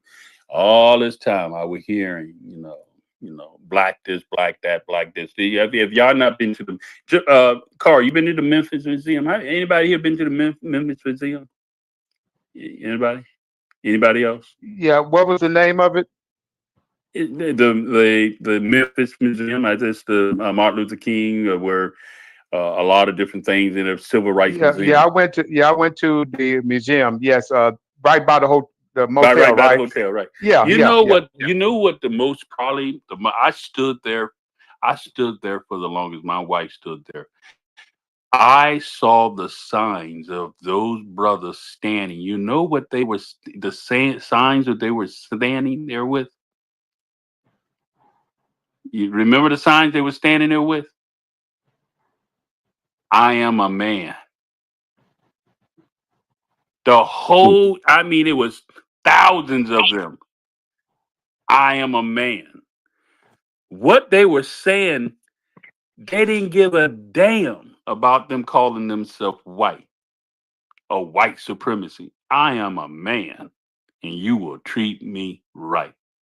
That was the most powerful thing. If you've ever been to the Civil Rights Museum down in Memphis, they will not saying I'm black and that'd be way before the I'm black and I'm proud. Those men, they're all men, all brothers. No women was in the crowd at all. They said, have you ever seen the Civil Rights? You can pull it up. I am a man. I've seen it. Yes. No, I'm talking to the young. If you ain't never seen it, they wasn't talking about I'm black or Negro. They said, I'm a man. And that message was this here. I don't give a flip. You can call yourself white supremacy. You can call whatever you want. My authority comes from God. I am a man. And you will treat me right. That's what those brothers were saying back then. They were a lot more astute. Way more astute than we are. You go and see that museum, or you can pull it up and see I Am a Man museum of our brothers. Thousands of them standing out there with the sign. Every one of them had a sign saying, I am a man. What were they saying? What were they saying? That was a metaphor.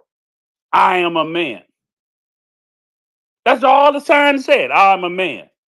And they knew they couldn't go through they couldn't go through the front door. They knew that white America called themselves superior. They knew the conditions that they were up against. But every one of those men had a sign saying, I am a man.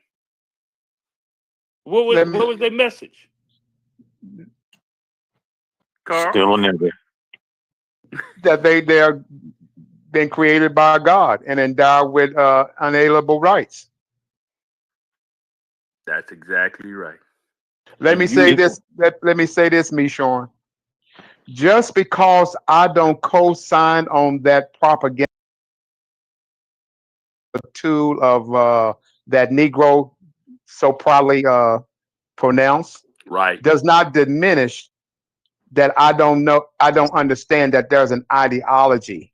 They- There are Confederates, there are Klan, there are white nationalists, they are the dominant society, it's the government, systematic racism, systematic oppression. There's a lot of terms for that same ideology. Just because I don't co-sign on the label does not diminish my understanding of the ideology that's been perpetrated against my people. No. Absolutely. The point that I was challenging you on, brother Carl, is that you were I feel like you were cherry picking, right? You'll say that when I talk about white supremacy, that I'm pushing that Karl Marx theory, whatever, and you're doing the exact same thing when you use the dominant society and the dominant culture.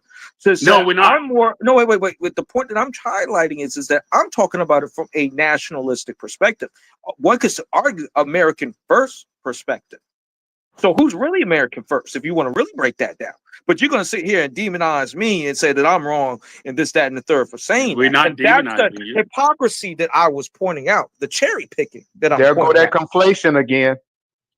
Yeah, we wouldn't. Yeah, again, we wouldn't demonizing you, brother. And I'm gonna reemphasize it again. There is no such thing as white people and black people. Okay, that is a construct that was made up by the dominant society to implement the division of separatism, to its hegemony or hegemony, to keep a certain demographics of people under the thumb of other people. Okay, so when you and I remember this, I love it. The moment that I denounced that I was black, don't call me black. I don't see me black. I don't see you white. I was no longer under the hegemony. I was no longer, I would not identify someone as white because the moment that you keep telling someone that they're white, you're also telling yourself that you're inferior to them by saying you're black. The system was rigged that way. So I felt good when I came to the understanding there is no such thing as white people and black people. That's a construct. It's made up. And you want to know why we continually being captured in it? Because we continue buying into it. Keep buying into it. Basically, But we can't even get out of our own head. yeah. Man, the head job been done so good and everything. And you know what? And the people who sit back and laugh at us, who put it all together, because even now, those who identify as white starting to realize the Jews played them too. The ones who's benefiting from this color construct, white and black, is the ones who, I mean, the smallest majority of people, okay, in the United States, okay, a large majority of them running every damn thing, okay, and they got us, who we should be allies with, the natural American Europeans that helped form and created this country, and we who are descendants of slaves, we actually should be brothers and sisters fighting up against anybody who's trying to destroy us and divide us in the United States of America. We actually should be working together to prevent anybody who's an immigrant passing as white or passing as black. Anyone who's an immigrant who wasn't born and raised here on the United States of America trying to pass under the color construct as white and black, we who are the Americans, and you can't be more American than we who were born and manufactured on plantations on the soil of the United States of America. You can't be no more American than that. We should never allow anyone to separate us and divide us against one another on the soil of the United States of America. This is our country. But if you don't walk in that type of authority, you going around, he the white man, he the boogeyman, oh, he the white supremacy. Oh, you giving away your damn authority. You giving it away. That's what I'm really trying to say when I wrote my book. I'm not your black, America. I'm telling the dominant culture, I am not your NIGGER, and I no longer buy into your color construct. And I'm not really talking to them. I'm talking to the Jewish community. If you go read the back cover of my book, every time I have someone read the back cover, when you read the back cover of my book, you know exactly who I'm talking to. I spelled it out. Am I right, Carl? It said first glance pass. I spell it right out on the back of my book who I'm talking to. I'm not even talking to actually the American Europeans. I'm speaking to the Jewish community. I peep you. I see what you're doing.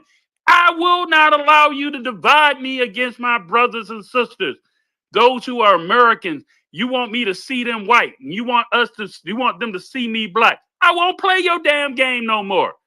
This is my country. I'm gonna fight up against you. That's the game. That's the real game that's going on. That's real. You got to be astute and peep that game. That's what's the real game going on. That's why we created I'm Not Your Black. I Ain't Your Black show construct, this show. We trying to help. I don't know. I got less years here.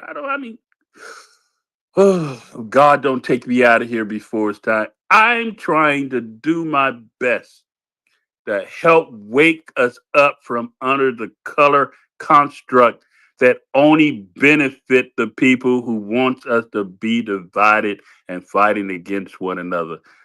How much of that? The have-nots are fighting against the have-nots, and it's sad.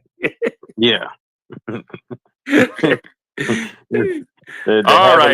have a little bits against the have-nots, the have-nots against the have-nots, the have-nots against the have a little bit more. It's everybody. This is all the same people. And MeShorn, I want to give you your props though, because you will go straight up in the hood like you did this last weekend and set up a table at the Dirt Bowl.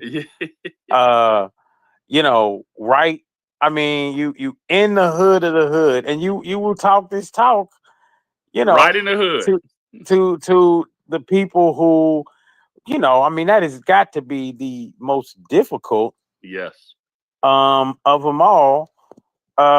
You know what I mean? Because you got the new generation that's letting the young white boys use the N-word. Yeah, I know. Around them like it's all good. Yeah, and the same people who walk in Habib's store and slap it up with them and say, "Hey, what's up?" and Dino's and everything. They cool with all of them. While it's the foreigner, the Arab, and the one or two black women that they got working for them behind the counter. My God! They're not gonna have the black men behind the counter. No, you know what I mean? They degrade us by getting them. You will go in that community and set up a table and talk your talk with your book, man. I mean, you're a special brother. I'm gonna say that. Yeah, I appreciate that. And actually, since you brought it up, I had a great time, man. I was there from 9:00 until 7:00, man. And I sold a lot of books. But check this out. It wasn't even, I gave away books too. It wasn't even about that. You know what I got the most fun of? It was the people who learned something about what I was talking about when they realized that I was talking about coming from under the color card. You're not black. There's no such thing as black. There's no such thing as white. That is a construct that was made to make you to make you stay on your square. Okay.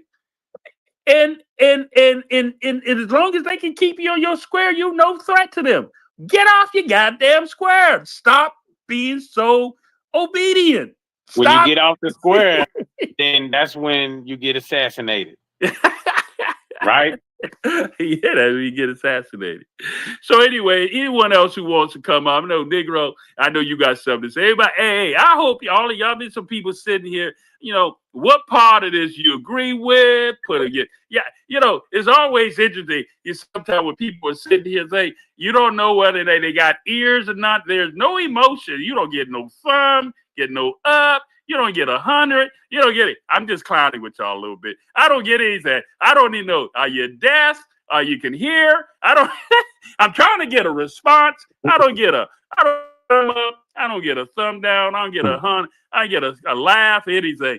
Just want to make sure, y'all can hear me. Hey, look, right now, if you're a real person, everybody who's a real person give a thumbs up right now. Yeah, if you're a real person, give a thumb up. Okay, we got one real person. Oh Lord, everybody else is suspect. All right, They'll say I'm a bot. They'll say the Negro Black Knight's a bot. That's what they've been saying about black. They'll say I'm a Russian bot. That's what they would say. Everybody got some suspects here. All right. So we got 3 people who are listening that hadn't moved.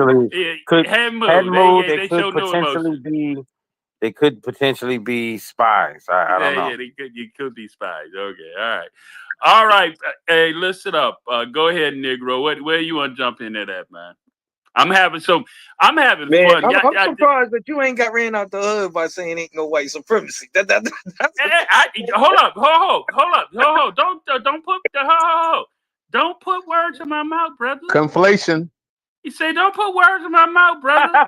Come on, man. Don't do that. Don't do that.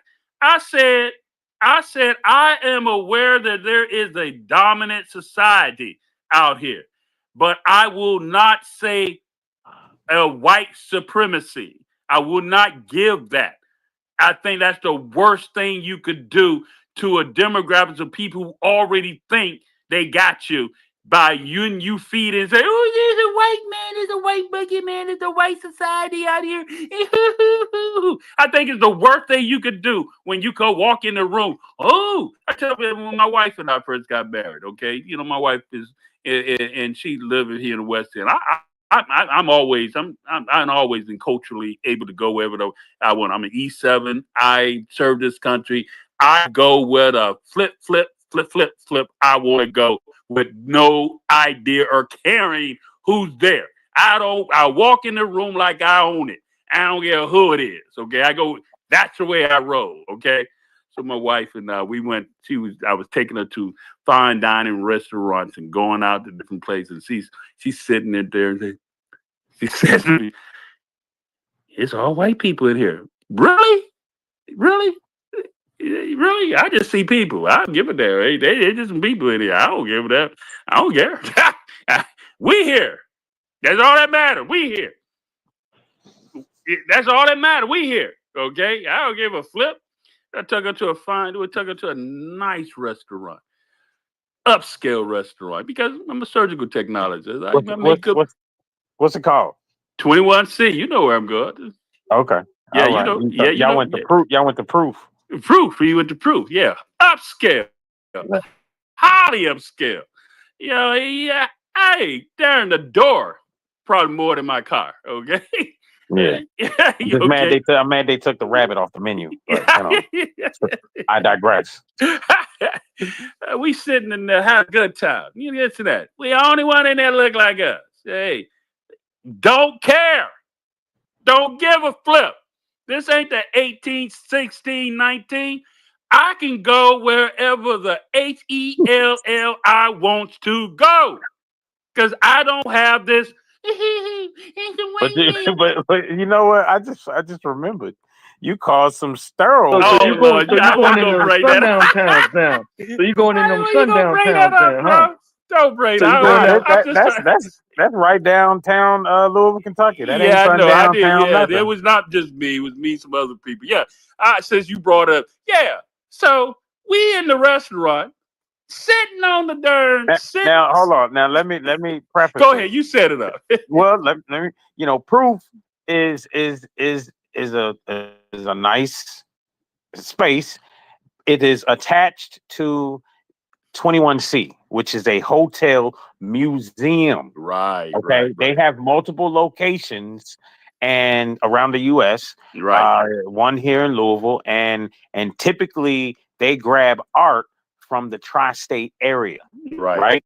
And so, what do we say about art? Art is beholden to beauty. the eyes of the beholder, right? Beauty is in the eye of the beholder. So art is all about what you see, right? So go ahead. So you and let me say, you can walk back and forth. You can go to Proof and you can grab a glass of wine or whatever, and then go walk through the museum. Yeah. And the museum it's open. It's a You whole can. museum. It's open. Upstairs, downstairs, and then they have the rooms in different spaces or elevators, different floors. So hanging on the wall in full view, a Confederate man riding the back of a Negro. I'm gonna use a Negro. He looked like a monkey. Okay, on fours. I mean, it was a cartoonish drawing. Cartoonish, yeah. But it was in full view. Okay, everybody. I'm sitting here like, what? It's a piece of art on the wall. Oh yeah, and a Confederate flag in the picture and everything. I'm sitting here. My wife, I looked at this. I looked at my wife, looked at it. What the hell is this? It's not a shot or a distance. Huh? What you say?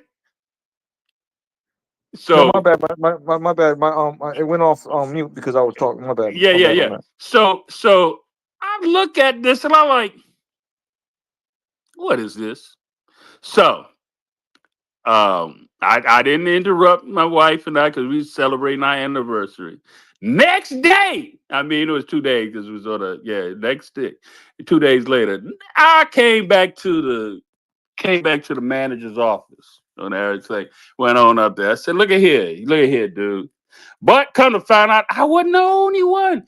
I didn't know. I discovered that I wasn't the only. But when I got there, was multiple other brothers and sisters. Okay, that was there, and I didn't even know. I was like, wow. And so when I got there, they were complaining about this Confederate white man riding the back of someone. I got a picture of it, and I want to put it. It's so degrading, so disgusting. And this is what they told us: it's art, and the artists, thought it was art and everything. See, we said no. That is degrading. And the thing is, the reason why you were able to get away with it, because many of the brothers, is because y'all not used to seeing us being able to come to these restaurants and go here. So, we in the Kentucky Derby, right? So you know how many people have been there and saw that and never said anything that did not look like us? Well, was that? Let me ask you a question. Was that in the restaurant or was it in the museum area? It was in the restaurant. No, it was in the restaurant. It wasn't even in the museum. Okay. It was in the restaurant. It's hanging in the restaurant. Okay. The only reason why I asked is because I know the museum. They switch their art out like every 3. No, this is in the restaurant. Months. Proof. This is in the restaurant. Wow. Yeah. And that's why I said, you know how many people came here and ate and said. And when I went back to my professional environment at work, some of my friends said, "Oh, I saw that too, MeShorn. You saw that?" I said, "What did you think about it?" You know what they said? They thought it was art. They didn't think nothing of it. I said, "Wow." They took it down. Yeah, they took it down. They removed it and everything. They got written up. It was in the paper too. It got something I because think that's where I saw it. I think you saw it. It said, and I actually participated, and I didn't intend to. Now, some people, and I did have some people who push back and say, you know, you know, you made something out of it that all it wouldn't have been nothing. I said, see, that's interesting. If your ancestors have been mistreated and done the way that our ancestors, derogatory name calling and all the things that we have gone through and this and that, maybe you would appreciate what I'm talking about. You did, but you don't have no ancestors that have gone through and been derogatory, name called and everything. So yes, I found it very damn offensive, and it needed to come down. That's not art. That was derogatory, offensive, and it needed to come down.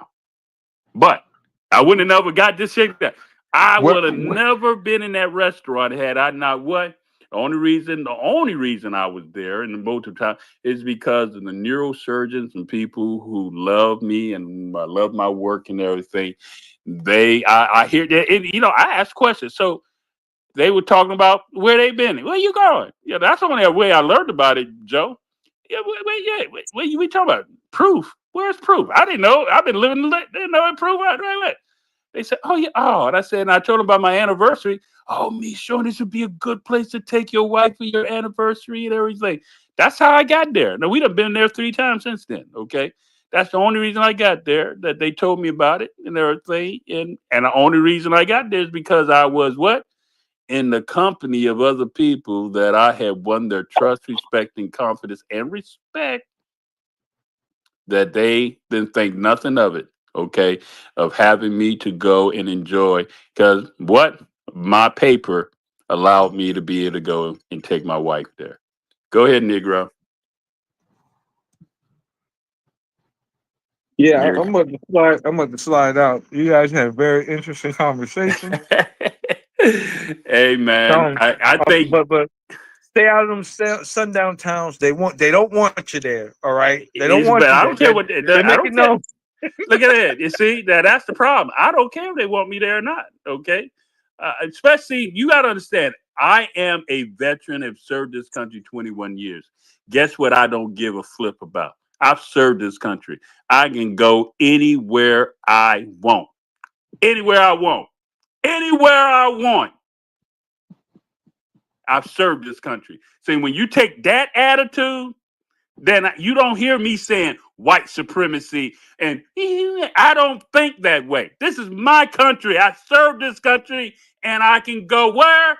Anywhere I want. With whom? With my wife, anywhere I want to. I don't hear that. I don't, black people not allowed to go. Where? Who? Tell me where you see that at. Man, I took my wife places where we were the only one there to look like us, and I didn't give a flip. My money, I could go here, and I go there intentionally. Okay, so I mean, I've done some things intentionally, wanting someone to say, "Oh, please say something." I do, but this actually happened in Georgia. My wife and I came. My wife came up to Georgia. I was in. She came to visit me while I was in military training. We went to get some Georgia peaches, and hey, Johnny, I never tell you this. Just hit me. We standing in line at the Georgia, getting some Georgia peaches, and up there by Savannah. Yeah, Augusta, up there by Augusta, Georgia, and we got passed over 3, 4 times. I'm standing right in the standing in the line. Yeah, standing right in the line, and they would not serve us. I was shocked. Would not serve us. This in 2000 something. Would not serve us. And I said, hold up. What's going on here? Oh, you don't. Oh, so you think you hurting me because you don't want my money? You don't want my money? Fine. You don't want my money? Cool. I walked on out of there. You don't have to take my money. And went down to went through the next Georgia thing again and bought me some peaches there anyway. You don't. Hey, I'm not gonna beg you to take my money. Okay, there you go. Hey, I'm not even gonna cause a rush. You don't want my money? Cool.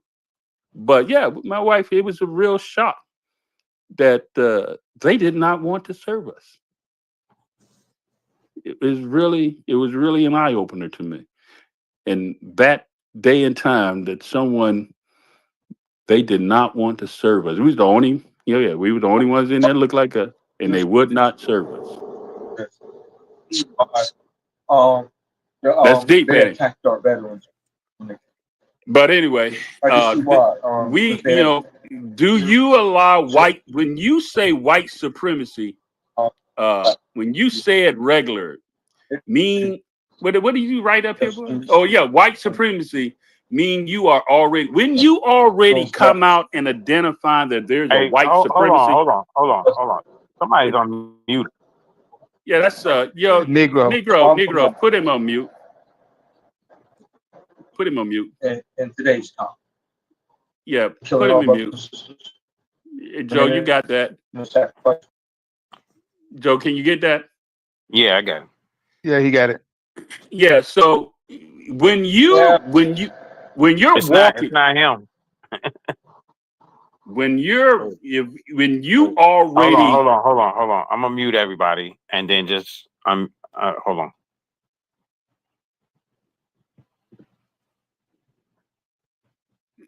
Okay, go can ahead. you hear me now? Go Yeah. ahead. When you're already talking and thinking that there's a white supremacy, when you already walk in the room and you already think it in your head, you're already defeated. Maybe y'all didn't hear what I just said. I believe in the ideology of you as a man thinketh, so shall he be. As a man speaketh, so shall he be. You just like you guys were saying earlier. They threw it out there, but we took it and ran with it when it comes to the whole color construct. We ran with it, co-signed it, and so it became what it is today because we ran with it. The boogeyman. We put that belief in generations' minds, and now years later, this is where we are with that belief.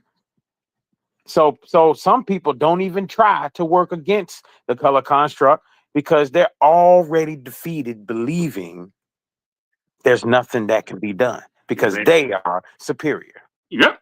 You already done bought into the hegemony. The hegemony has already taken root in your mind and now is in your behavior. The hegemony. Yeah, I love this word hegemony. Yeah. Look it up. I'm gonna put it in the thing. Hegemony. Hegemony. Look it up for any of you who don't know what hegemony. When some people have become a tool of propaganda and they don't realize. Yeah. You have already signed off, and I'm putting it in the box here. Okay, hegemony. Okay, it's the word that my ghostwriter shared with me, and I'd never even heard the word before. Never heard the word hegemony. What is that? And when Joe, you see it? Why don't you read it to him? You see what it says, or Carl, to read what it says hegemony is. You see it? I'm sorry, I don't see it. Joe, do you see it? All right. Then I guess I see it. It says hegemony. Definition: the dominance or leadership of one social group over another. Hegemony. So the dominance. And this is the cleanup version because the second version of that, it says it goes on when you look it up in another dictionary. This actually doesn't have the second version of it. And read it. It says the dominance or leadership of one social group over another. But another definition I read, it says too big, too strong that you no longer fight up against. You're bought into the hegemony. You're so big, they have become so big and so massive and so in your head that you don't even fight up against it anymore. You just accept it. You tell your children about them. You tell everybody about them. You say this about it. You say that your children grow up thinking about it. You already put them in a hegemony complex and a hegemony disposition that you already let your children know. Hey, listen up. They just too big and too awesome to fight. And that's that mindset that will have people like we talk about with your case. But there, many situations like that done wrong. Somebody done treat you wrong. Done wrong. And what do we do as a culture of people? We say, man, F that. That's like our big thing that we do. We say, man, F that. And we walk away from it. We walk away from it.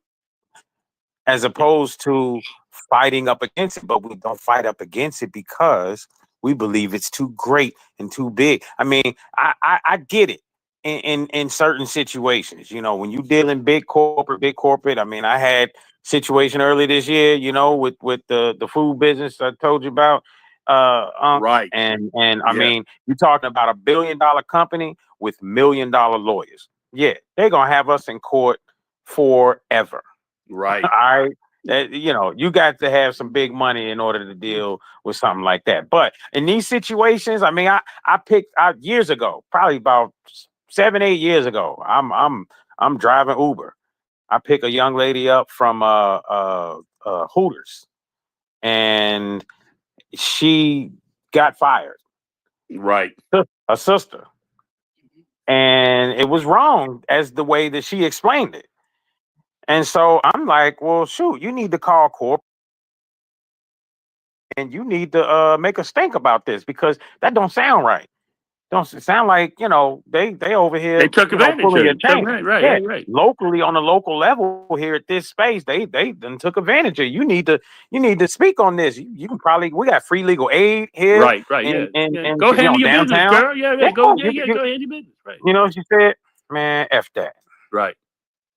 You see what I'm saying? Yeah. And that's the thing. We why? Because it's too big. It's too much. But let me just add this in here, just because literally the organization that I went up against, they had already fired so many of us that would not fight and everything that they got complacent. And what happened? Hey, oh man, I didn't even tell you that. Okay, so I got fired. I had in my 20. I mean, I had been in my 20 years. I had never been to an unemployment office. Never. Never know what an unemployment office. Never knew what an unemployment office looked like. Never had to. Okay, I've always worked. Here I was. Went to the. Here's what was an eye opener to me. You know that Kentucky, we only make up 8%, 8 to 9% of all of Kentucky. When we talk about our demographics of people. Okay, why is it in the unemployment office, wrapped around from the line, from the front all the way around, 98% of the people that was in the line look like me? It was like, Wow. I was like, this is Carl. I was like, the only reason I know these numbers because I'm in business. Okay, I'm Carl, Joe. We when you're in business and you're doing a lot of different things, you got to know certain numbers. So I knew that, but majority of black folks is in Jefferson County. All right, but we only make up 8%. So most of 8% of the state, but about 23% in Jefferson. Why was 98% of the people in the unemployment office from the front door all the way out the damn door, everybody looked like us, looked like me? I was like, what? Wow. What is this? Fortunately, because I'm a veteran, They said, "Oh, you got an 800, but you don't have to stand in this line." I said, "Okay, great." So I was able to go and get the 800 when I got the line. But I was like, how can that be? Well, it's called the at will law. You know that? Yeah, who don't know? You know, I did my own research. Who know what an at will? They can fire you at will. They ain't At got to have will. a For reason. whatever reason. Except for Yeah. what? What's the 5 things they can't fire you for? Discrimination, uh, Sex, sex, age, age, what else? race, Disability. disability. Um, I think it's one more.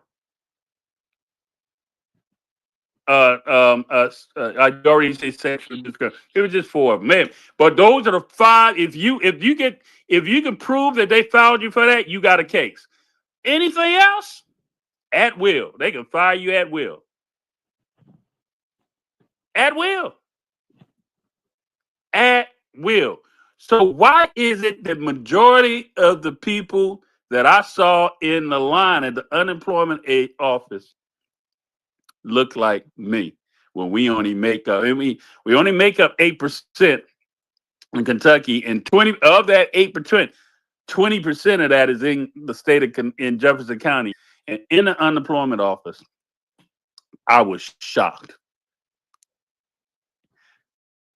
That lets you know that we have what? I mean, I have to be honest with you. It lets you know what? There is a real systematic system that is fighting against us.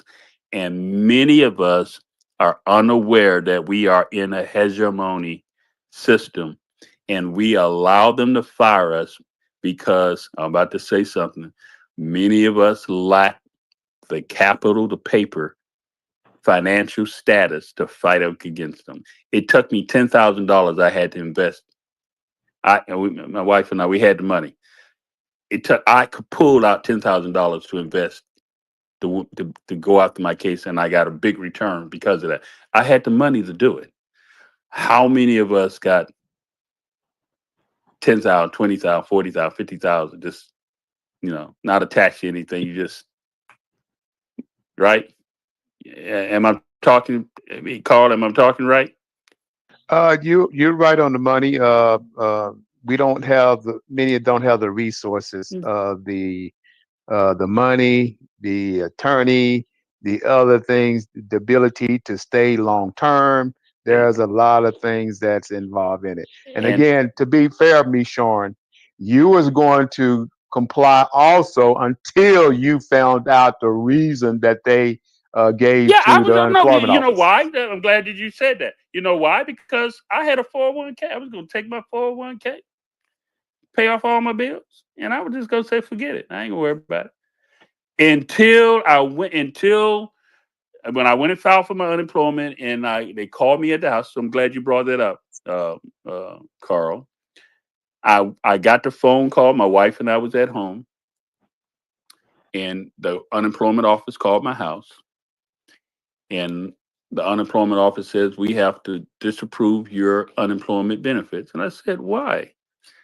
And this is why I went after them. I'm gonna try to hold it together because every time I talk about this is a very, very. They filed on my name that I was a terroristic threat, and the employees and patients fear for their life because I worked there in the operating room. I want each and every one of you to understand. If someone lies on your name like that, what are you gonna do? My wife, my wife saw me break down. I cried. Oh my God. I was so broken. I gave that place 18 years of my life, being the best surgical technologist that I could be. And they filed the unemployment office that I was a terroristic threat, that the employees and the patients were fearful of their life because I worked there.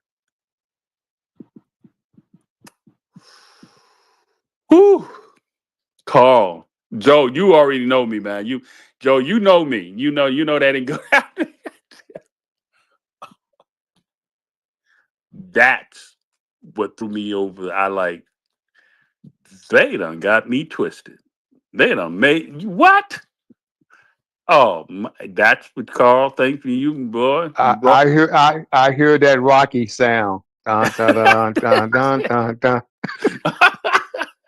Bro, it was the thing that pushed me over the edge, bro. I was like, oh, who they think? What?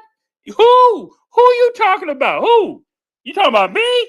Oh man, I went, man. Look at here. Yeah, baby. Yeah, baby. I went in, and I had to fire a couple attorneys to get the right one because a couple of them didn't want to play ball. I didn't want to play. They wouldn't play ball, but I would let that. Then when I found out that they was gonna offer me some money, hey Joe, did I know? Did I know that I had them? Oh, now they ready. So you think I'm gonna take? Oh, so now you're gonna play me stupid? Gonna offer me $10,000, $50,000? It's called a nuisance. If y'all don't know this, okay, actually 10 to 30,000 is a nuisance. They actually upped it up to 50, thinking that I was some broke. I said this to my attorney. You all better take that back to them. I'm not no broke, ignorant, and I said it, NIGGER. You done affected my life, my family, and lie on my name, and you gonna insult me? Are you freaking serious? Man, whoo. Okay, we got Mr. Miles with his hand up. Go ahead, Mr. Miles. Hey, good evening, gentlemen. How you guys How you doing? doing, man? Man, they got me telling my story about what's going on, but this story is relevant to every one of us if we do not fight the gang. Go ahead, man. Well, yeah, but you're going the opposite direction with these guys. Them young brothers been talking. They hard on this white supremacy. I've been Yeah, listening. They were listening on the space, but you going against the grain. What they was talking about, what they I believe. know.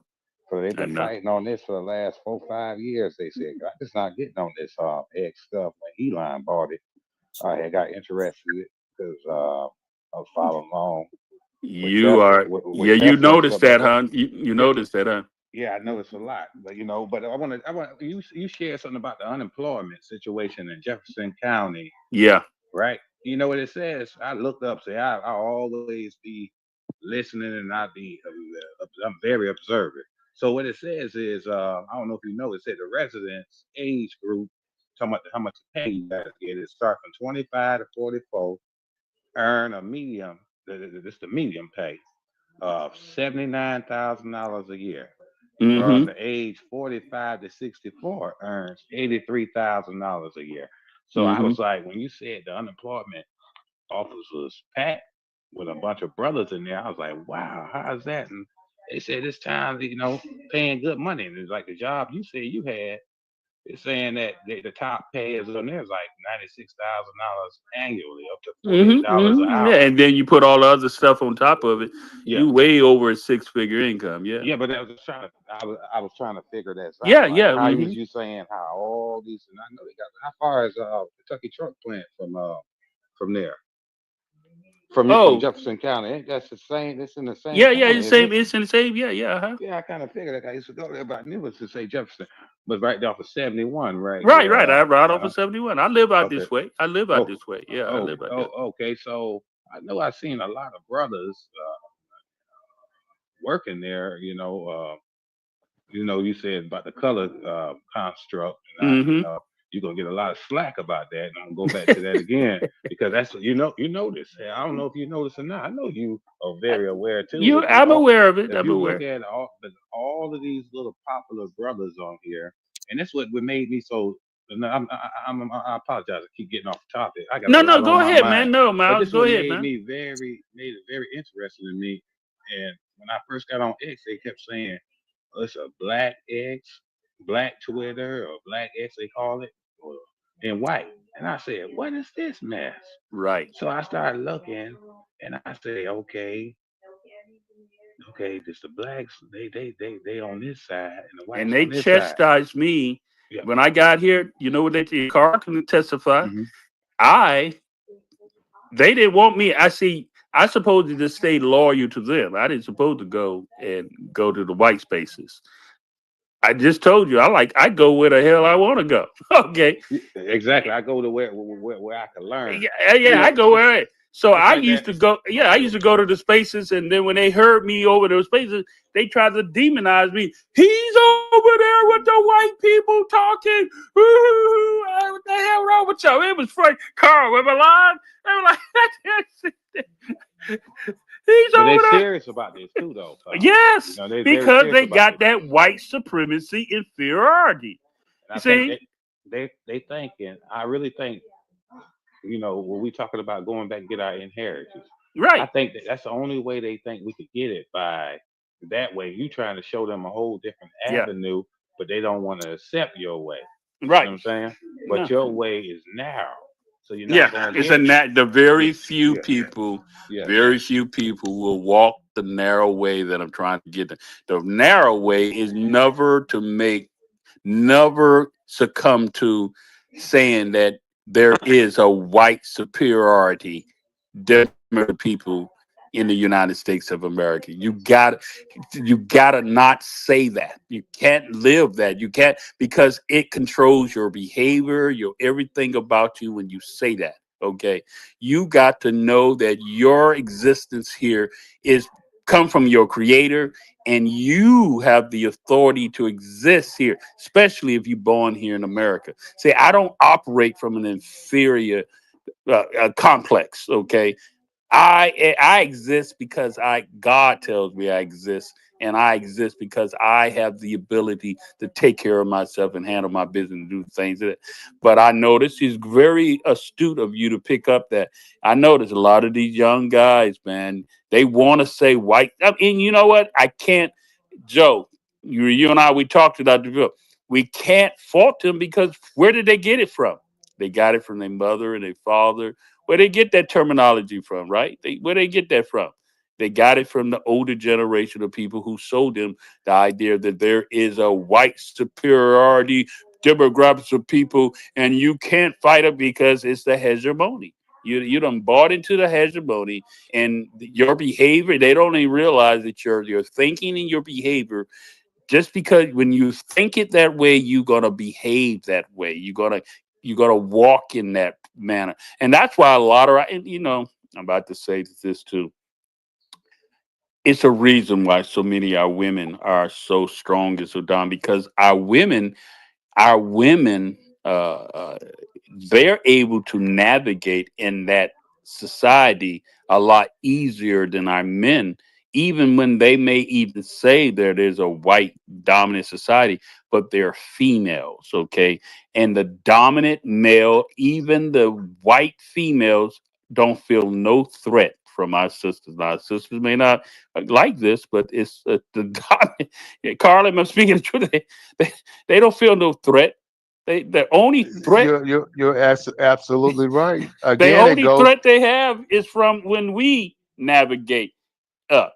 They don't have no threat from our women, especially our women that don't seek to be married in a household. And so that they don't have no threat. They give our women jobs and allow them to do, and let them elevate and everything. And especially the liberal agenda, the dominant society is not threatened by our women. And I keep trying. I keep trying to. I keep trying to tell guys, when you handle your business, a sister will find you, okay, or you will find her, and she'll be a fool to run away from a brother who's handling his business and doing that. My wife, I mean, when my wife met me, Carl, her whole family did not like me. My wife found saw me and saw interest in me. Now, 29 years later, come October, she's living the life and retired, living the life that she wants to live, because I didn't operate and come in an inferior manner. I've always operated from that position. I thank God that my mother put me in the military to help me to learn how to be I'm a man first. I'm not black first. I'm a man first. Okay. And I walk into spaces and get my respect as a man first.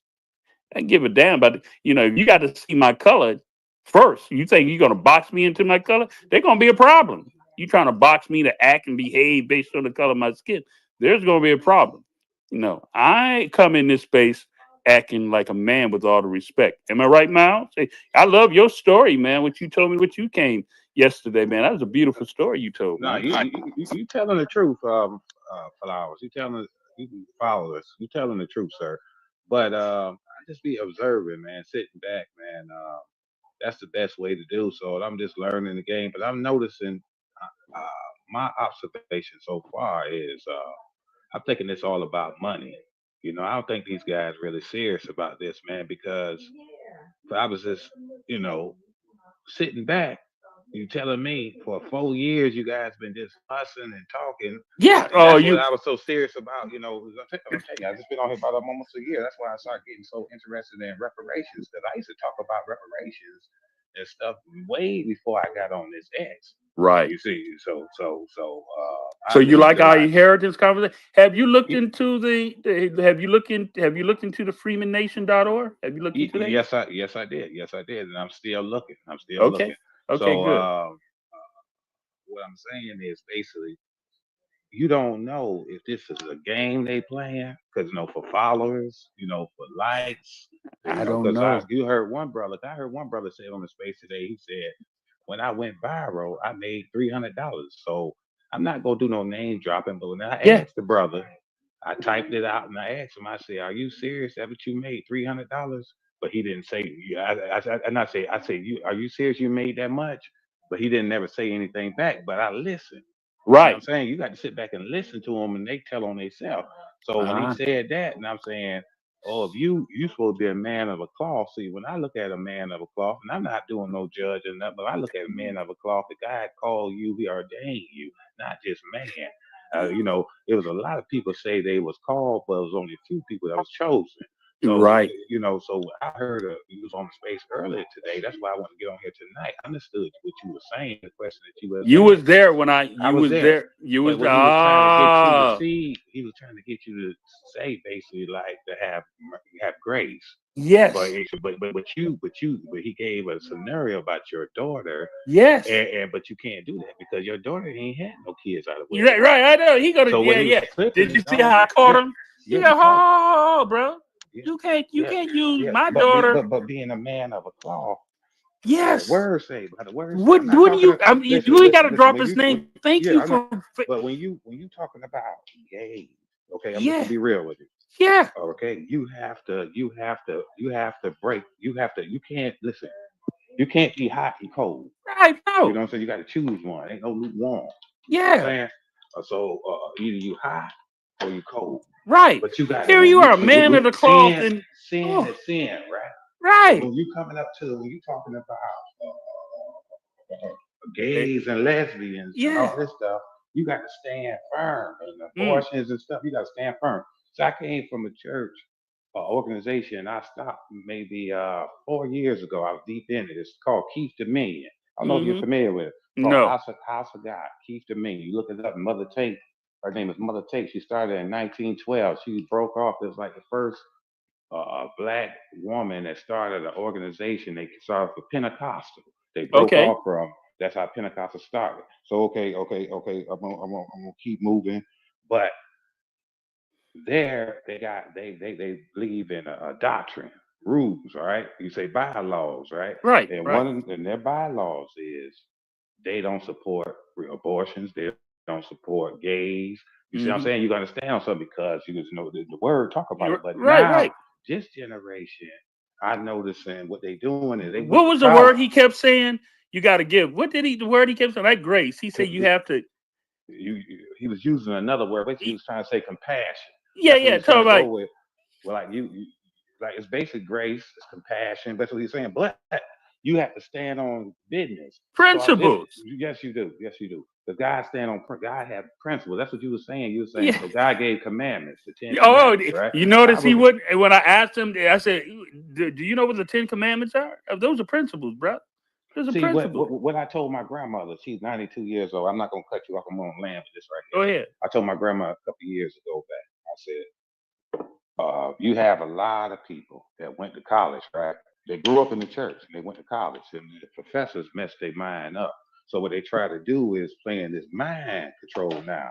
And you think you could play this mind control, manipulate the word, and turn it around.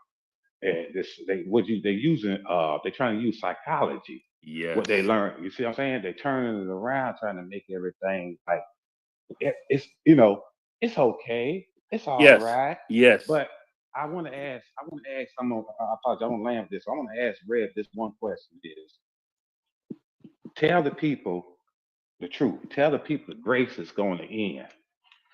Grace is running out. Now, she's going to be there, but grace is in it. We in the time. So I don't know why they don't want to preach the truth no more. You see what I'm saying? Okay, you guys have a good night. Hey, don't go nowhere, bro. I'm gonna let you. We got this. Joe, you still there? Absolutely. Okay, we're gonna be closing this out. Let somebody else want to come on up. The milkman. Oh man, wait a minute now. The milkman. I talk about the milkman in my book and everything. What's up, milkman? You want to come up and you've been listening and everything. You wanna add to this conversation? I don't think the milkman or the Providence are real people. Because remember, we asked them earlier. They give us a some real thumbs person up. to give us a thumbs up, and neither one of them gave us a thumbs up, and they both have been invited to speak since they've been here. So I don't think that they are a real person. I think that it might be the recording bots, like we talked about before, that they send out. Yeah. Okay. Like that other gentleman, that other person that came in, and we Well, knew that one was kind of obvious. that was quite obvious, but that one, that was quite obvious and everything.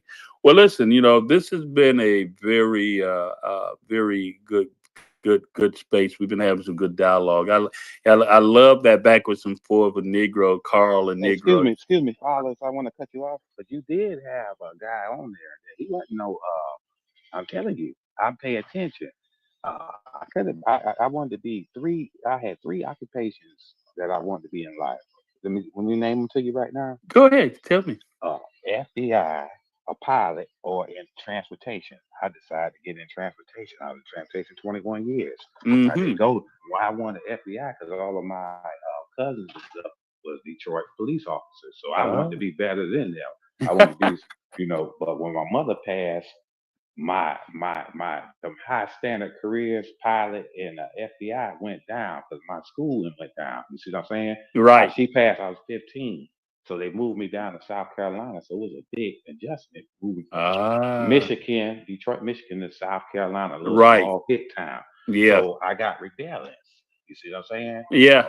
My dad said, go down to your grandma. He wasn't laying a rod no more. So I got a little rebellious with the schoolwork. You see what I'm saying? So I getting in transportation. I thank God for it. But I'm going to tell you, we had a guy on this space.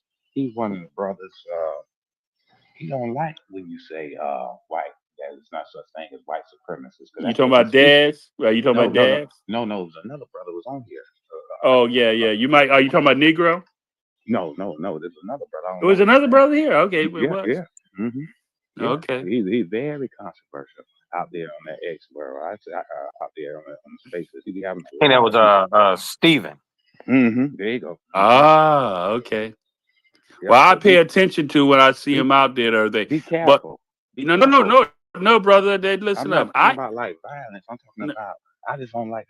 Pay attention to who's around. Yeah. To you, how they be double teaming you on those spaces. You notice that, huh? Yeah. Hey, what you say, Carl? But Carl says, "What you go ahead and tell him what you tell me, Carl. Go ahead and tell him, Carl. About what? Tell him what you say. You say I can handle myself, right? What you say? Oh yeah. You can handle it.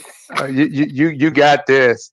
When I saw you coming, I said, "Uh-oh." And then I looked at, I said, "Oh, No, yeah, he got this." You don't have to argue. Hey, Be having some respect.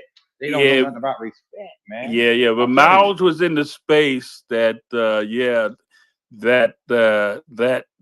I say it right? I said, brother, you just disrespected yourself, bro. You just I said you did. I told him, and I wasn't. You know what? Did I try to give him a pass? I did say, listen, I'd rather talk to you in private, brother. I don't want to, because what I won't tell you, and I didn't really say what I wanted to say because it was just, but and he gonna ask me to go ahead and tell him on it.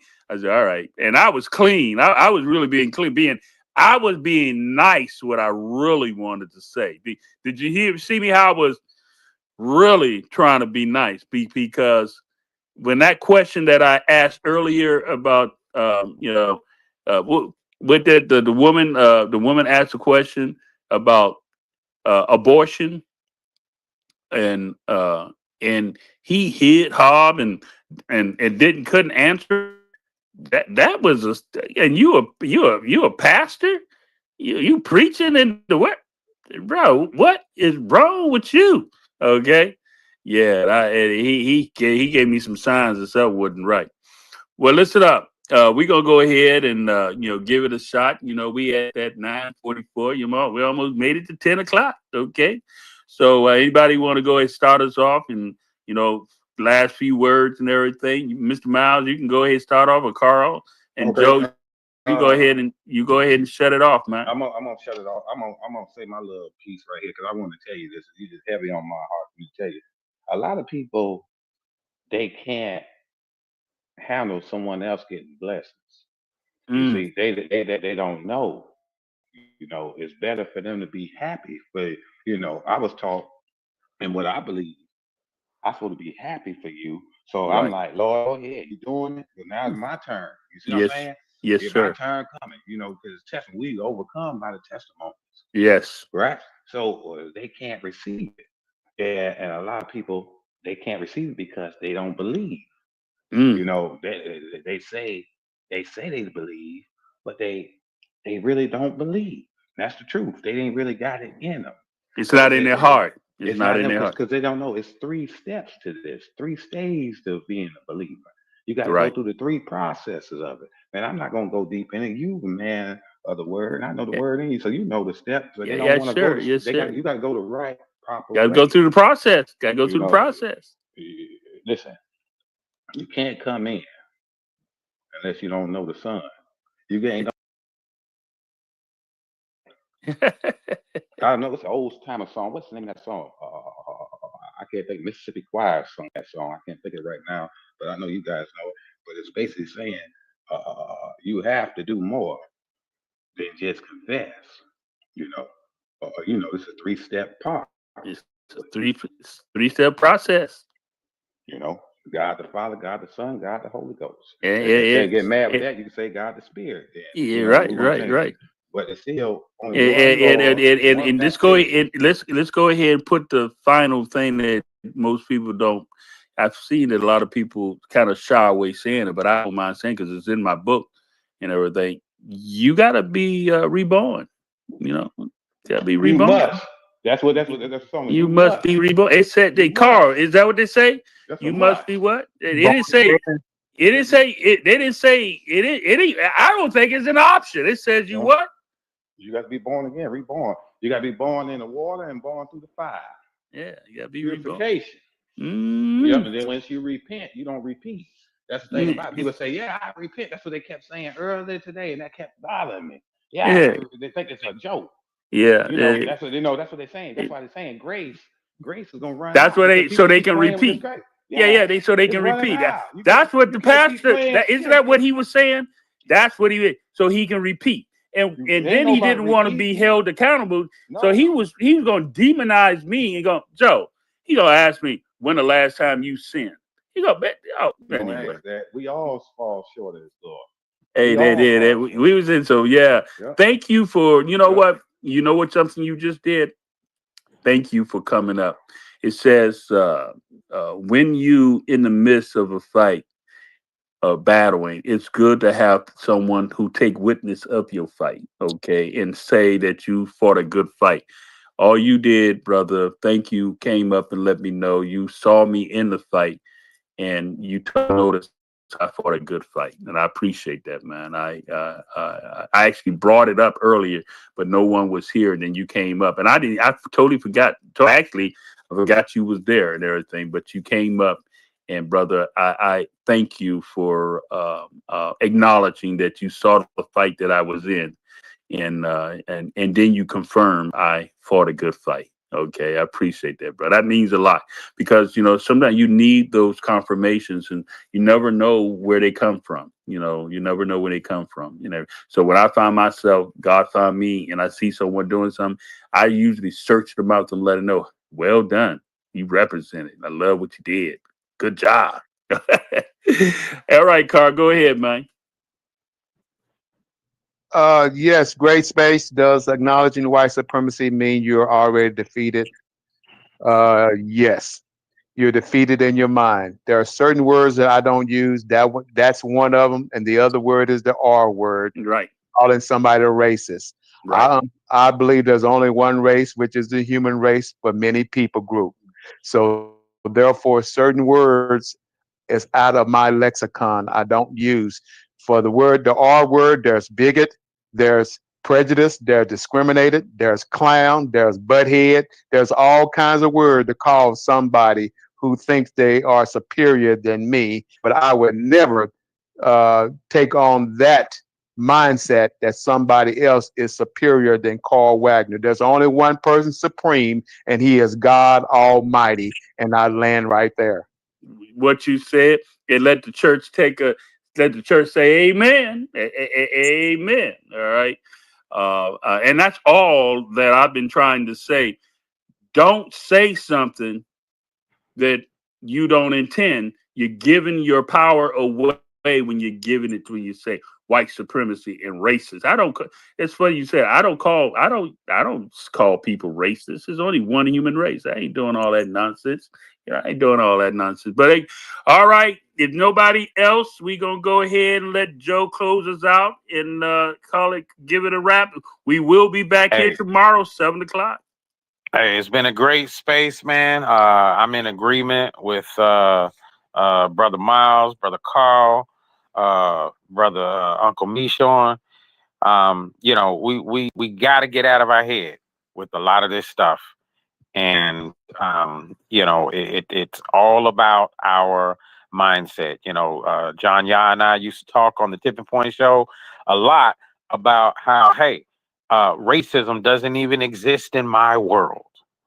I don't deal with that. It doesn't exist. Right. Why? Because I don't acknowledge it. I don't acknowledge it. Right. I don't talk about it. I don't wake up in the morning and go find all the scrolls on social media about what a cop did to somebody yesterday.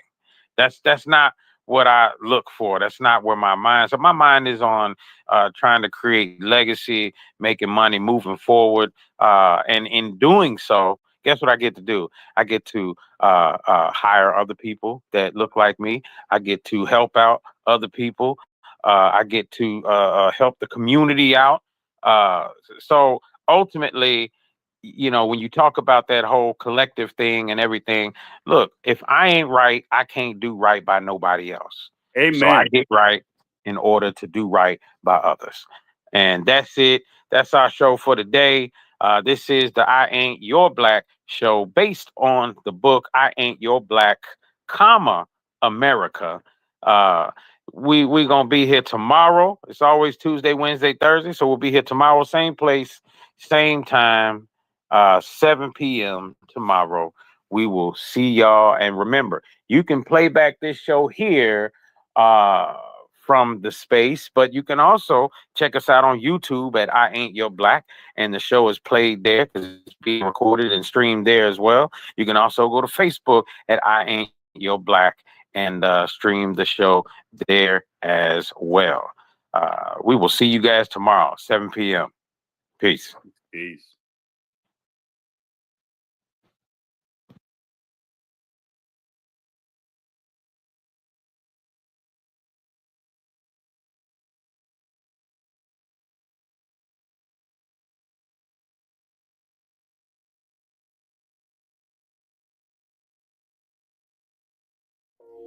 Get ready for I Ain't Your Black.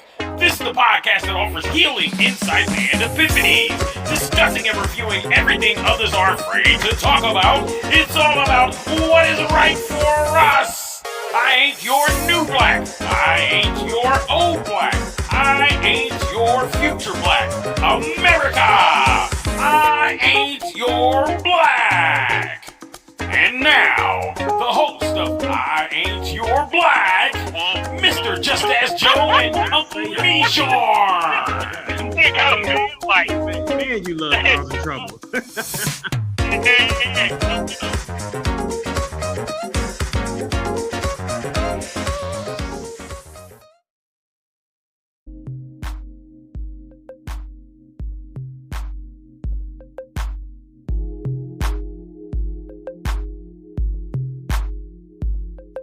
Who taught you to hate your own kind?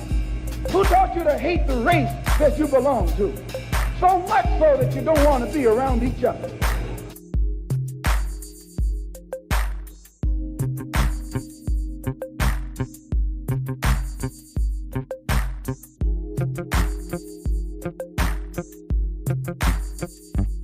When black people wake up and become intellectually independent enough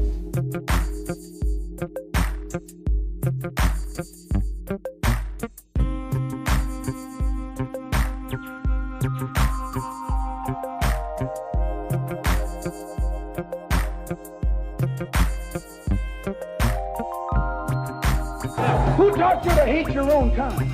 Who taught you to hate the race that you belong to? So much so that you don't want to be around each other.